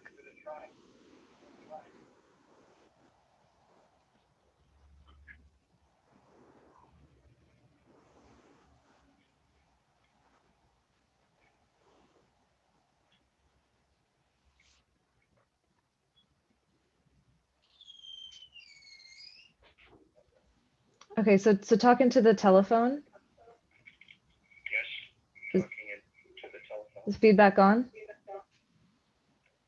What's that? Is the feedback better? No. There's still a little bit, yeah. There's still feedback. Okay, I can hear it. Feedback. Can everybody hear? Yeah, we can hear you. Are you able to hear us okay? Yes, very well through the mic now. Let's push our way through this then. Do we want to have Albert give us a summary of this? Or Albert, were you prepared to do that or just prepared to sit in? I was just here to sit in and answer any questions. I didn't have a specific presentation or anything. Okay, so we did about 18 months ago, 2 years back in 2018, a detailed review of ex parte communications and role of the way the ARB should work. This is coming out because we've had a few instances of board members outside of meetings communicating with other board members and the public in a way that other board members felt was inappropriate. And we want to be really clear with each other and with our attorney what's the proper amount of communication we can have outside of a board meeting. My understanding is that we're allowed to meet with members of the public, but once a hearing is started, we should not be doing that. Is that right, Albert? Yeah, I'm happy just to give a quick overview. So it is permissible to meet with members of the public and to meet with project applicants to discuss a project. What needs to happen though is once the public hearing starts, if there's any information that a board member receives, maybe it's just a visit to the site, something you observed that isn't already in the record, that needs to be disclosed into the record. So that members of the public and the parties can respond to that information. Everyone is working from the same set of information. As a general rule, once a hearing has started and if it's been continued, it's the best practice to not have additional ex parte communications after that point. We treat it as if you were just in the hearing room the whole time continuously for a continued hearing. But at the same time, from a strictly legal perspective, it's sufficient for those contacts, if they occur, for them to be disclosed into the record when the hearing restarts. That's more permissible when you accept public comment or applicant comment a second time, right? Because then those parties have the ability to respond to that new information again. If you're continuing a hearing, but you're not, accepting public comment again, then it's more problematic to have an ex parte communication. Albert, could you address the issue of communication between board members, both before a project and during a review process between continuations? Yeah, so for communications among the board members, it's really the Brown Act that comes into play, and what we're trying to avoid is having what would be considered a meeting of the board outside of the official noticed meetings, and so that can occur whenever you have a quorum of the board. So that would be 3 or more board members who, in one way or another, get to know what each other thinks. So, it doesn't have to be that they're all gathering or speaking on a teleconference. If there's an email that gets forwarded from one to another, and then suddenly you have 3 board members who know the thoughts of each other on a topic, that could be considered a serial meeting under the Brown Act. it is okay for one-way communications to happen. So, you know, a board member could send their thoughts and comments to staff, and staff could email that out to the rest of the board, as long as there's no response where, you know, so everyone now knows the thoughts of that one board member, but no one knows what the other board members think about that. So you don't have a conversation that's happening. It's also permissible for multiple board members to email staff their thoughts, and then for that email to be distributed to the whole board all at once. As long as there's no conversation or response to, you know, one of the board members' thought that's going out. But wouldn't, Albert, if everybody independently put their thoughts out there, email them to staff for distribution, isn't that effectively a conversation, even if it's one way technically? Well, I'm putting them together in one email and sending them out all at one time. It's still that one-way communication, correct, Albert? Yeah, so I think the key point is there's no ability to build a consensus because you're not having you know, the exchange of thoughts. You know, someone could read all those comments and, you know, get a sense of what each board member thinks, but the board members aren't trying to influence each other or, you know, engaging in that dialogue. Okay.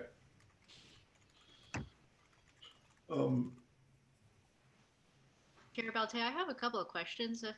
Yeah, go ahead, Grace, please. Okay, thank you. And Peter, and I did want to just note, I reviewed the minutes from November 1st, 2018, where you first started talking about as a study session on next project communication. So I guess just in terms of some clarification, sure, because this is different from when I was on the board previous.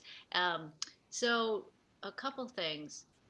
If an applicant reaches out to two board members for a site visit, or, you know, something where it's difficult to visit the site and they need to accompany, that typically occurs before it comes to us. And then I just wanted to say, is there a situation where it might occur in a meeting that's after that first meeting? And I assume we should just say no. So that's my first. But also I'm wondering, I mean, I have in the past, long time past, there have been applicants who've reached out after the first meeting. And at that time, we could discuss the project, and then at the board meeting that followed, the second, or we would just disclose what they imparted. But it sounds like now each board member should say, no, I'm sorry, given you know, our role, I'm unable to meet with you, given this is a second meeting. But I also wanted to ask, is that actually communicated to applicants in the ARB review process? And if not, shouldn't we do that as part of how it is to submit an application? That seems like it would be a fair way of communicating. Or is it up to just each board member saying it and then copying staff in an email communication? I just want to know the protocols. Excellent questions, Grace. Jody and Albert, what do you think? So I think we certainly, this is, as Albert was saying, you know, there's the legal requirement and then sort of the requirements that the board places on themselves. And so I think for the most part, we have, if you want to visit the site at the beginning of the project before there's a hearing, that's normally where it would be encouraged. In between hearings is where we have, most board members have said no, and that's kind of a board decision. And staff certainly conveys that as much as they ask us, but they don't always ask us. So yeah, I have a few thoughts in response. The first is, you know, if you have a situation where the site is difficult to visit, and you know, you need to be accompanied. One thing that we have done with some, I think in the past at some points, is notice the site visit as a meeting of the ARB, and then, you know, the whole board can go at the same time. And if there are members of the public who want to go and observe what the ARB is observing, they're able to do that. They know the time and the location. Okay, so about communications that happen in between continued hearings. The ARB is a little bit unique in that continued hearings are very common, right? They're very common, and when you come back to the hearing, it's usually with the applicants got new information, there's a new presentation, a new round of public comments. It's not that you just continued it because you ran out of time. And so for that reason, I think it is different from other boards where you might not want the board members, other boards, you might not want the board members to be speaking to the parties in between a continued hearing.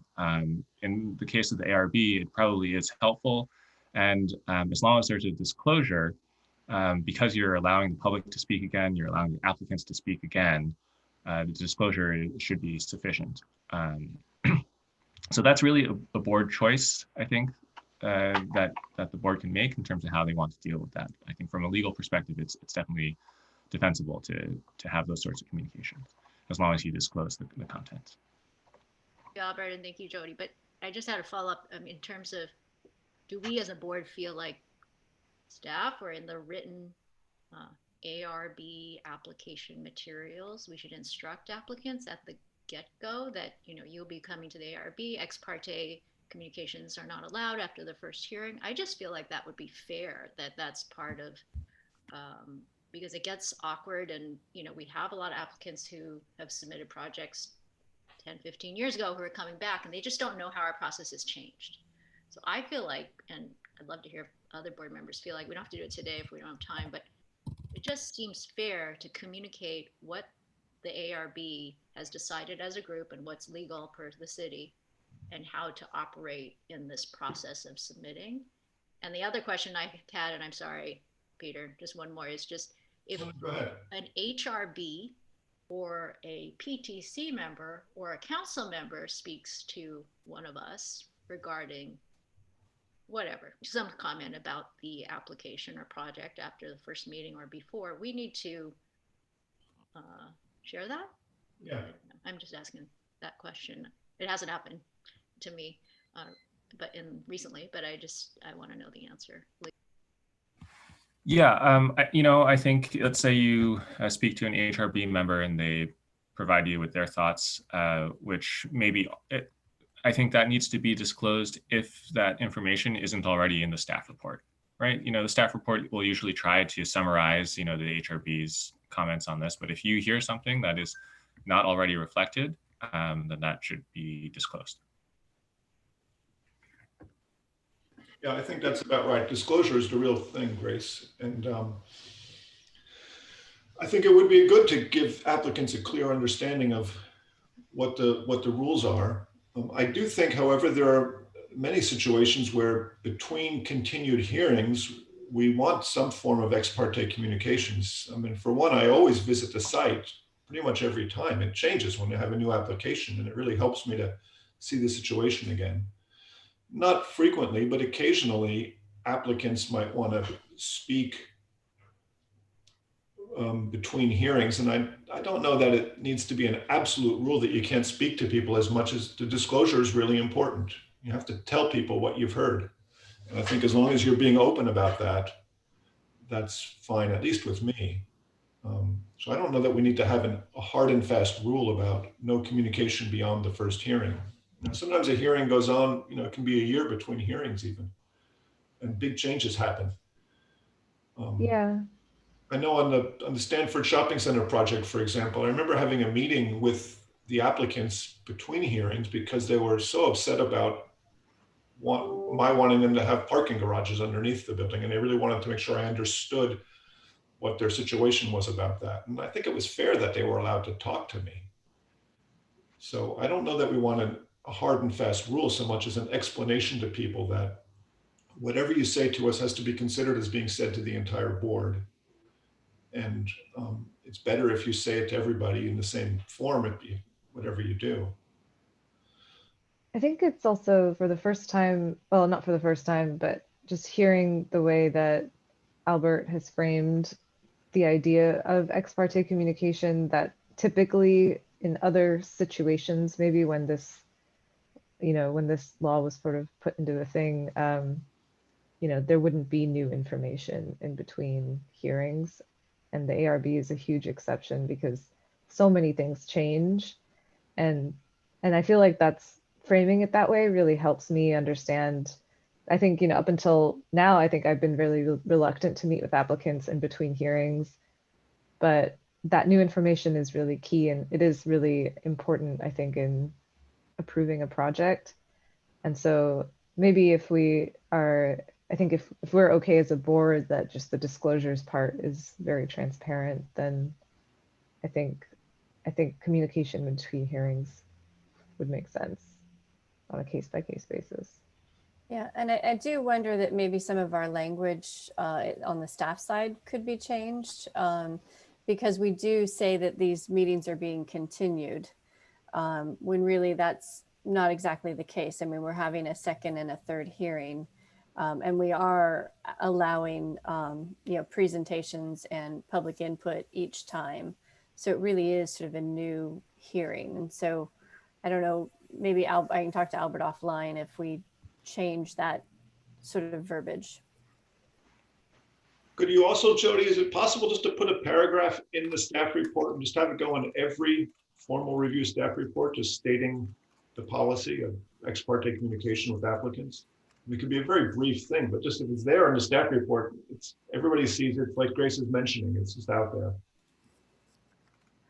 I don't know if I'd want to put it in the staff reports, maybe in the agendas. Place where it's just published for the record. And it's just the same paragraph over and over again. And what the paragraph would say that that meetings are allowed, but the information must be disclosed, or? Yeah, I think what you really want to emphasize is that the information has to be given to everybody equally.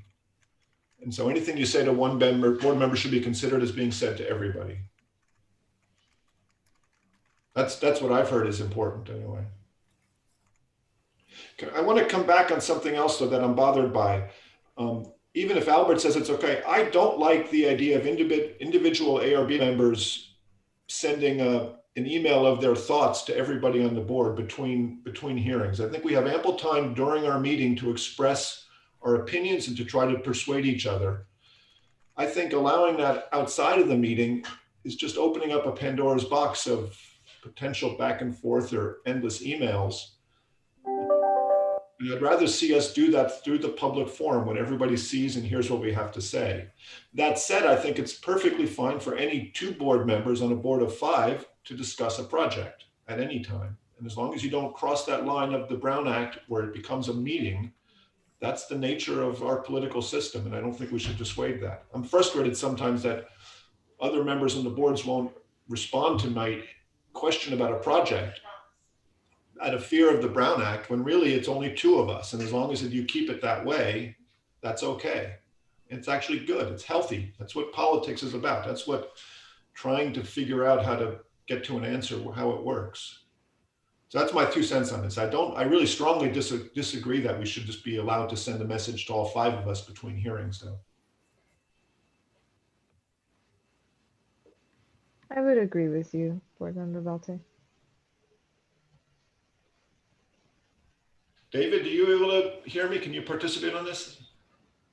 I agree with you. Oh, you got to bring the telephone to your mouth. Okay. I agree with you, Peter. Okay. Good. Got through. Yes. Absolutely agree with that. I think it would be terribly confusing for us to be emailing each other back and forth on items here, and easily could lead to pressure, which is desirable in our procedures. So I do think maybe, Albert, you can weigh in on this. Peter, you were asking about, sending an email to one board member and wanting to have a conversation, and that appears to be okay. I think maybe just that other board member would want to know, like, I'm only having this conversation with you. I'm not going to carry this on, because there could be a serial meeting, or what is it, the spoken wheel kind of thing, where you talk to this person, talk to that person, talk to that person, and that starts to become an issue. Absolutely. I mean, every board member has a deep responsibility to be very cognizant of that. And if you have a conversation with one person, you can't then talk to somebody else and say, this person said that. But that said, I think it's a mistake also just to refuse to talk to anybody, ever. There's a real benefit to being collegial. And I think other boards and city councils do that kind of thing. That's what the project is striving for. No more. Yeah, and I think you're talking about when you're talking about projects. If you're talking about the holidays, everybody can talk. Yeah.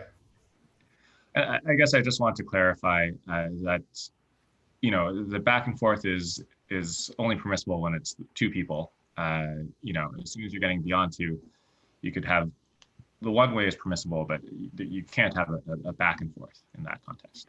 Absolutely. Okay, do we have any other thoughts, ideas, questions on this topic? Ozma, have we addressed? I'm good. You're good? Yep. Everybody else? Thank you, Albert, very much for staying with us. It's been a rocky meeting here. Why don't we move on to the last item, which was draft architectural review board minutes. Do we have any comments, questions, opinions, Alex? No, I read through them. I didn't see anything. So why don't you make a motion for us? Okay, I will move that we approve the minutes for November 19th, 2020. Do I have a second? Moved and seconded. Can we have a vote, please? Chair Bolte, Yes. Board Member Hirsch, Yes. Board Member Lee, Yes. Board Member Liu, Yes. Vice Chair Thompson. Yes. The motion passes 5-0. Wonderful. Thank you, everybody. Last item on our agenda is the North of Ventura Coordinated Area Plan. Alex, do you have any more information about that for us? Yes. So the staff presented the project to the PTC, and they're also going to, and they've continued the hearing to January. I think they had a lot of there was a lot of concern about the Sobrato Townhouse project and how that will impact the 3 alternates that the staff is proposing, and so they're looking for more information on that. And I think that's all that they have. I think the committee is not going to meet for a while. They think the committee may meet again like before the project goes to the council. And I think that's all that's happening on our end. Okay. Thank you, Alex, for your continued effort with there. Okay, with that, we are adjourned. Happy holidays, everybody. As we say, see you next year. Yes, have a wonderful holiday. No meeting on the 7th, except for the subcommittee, Board Member Thompson and Board Member Hirsch. I'll send you details. Thanks, everybody. Bye now. Have a good holiday. Bye. Bye.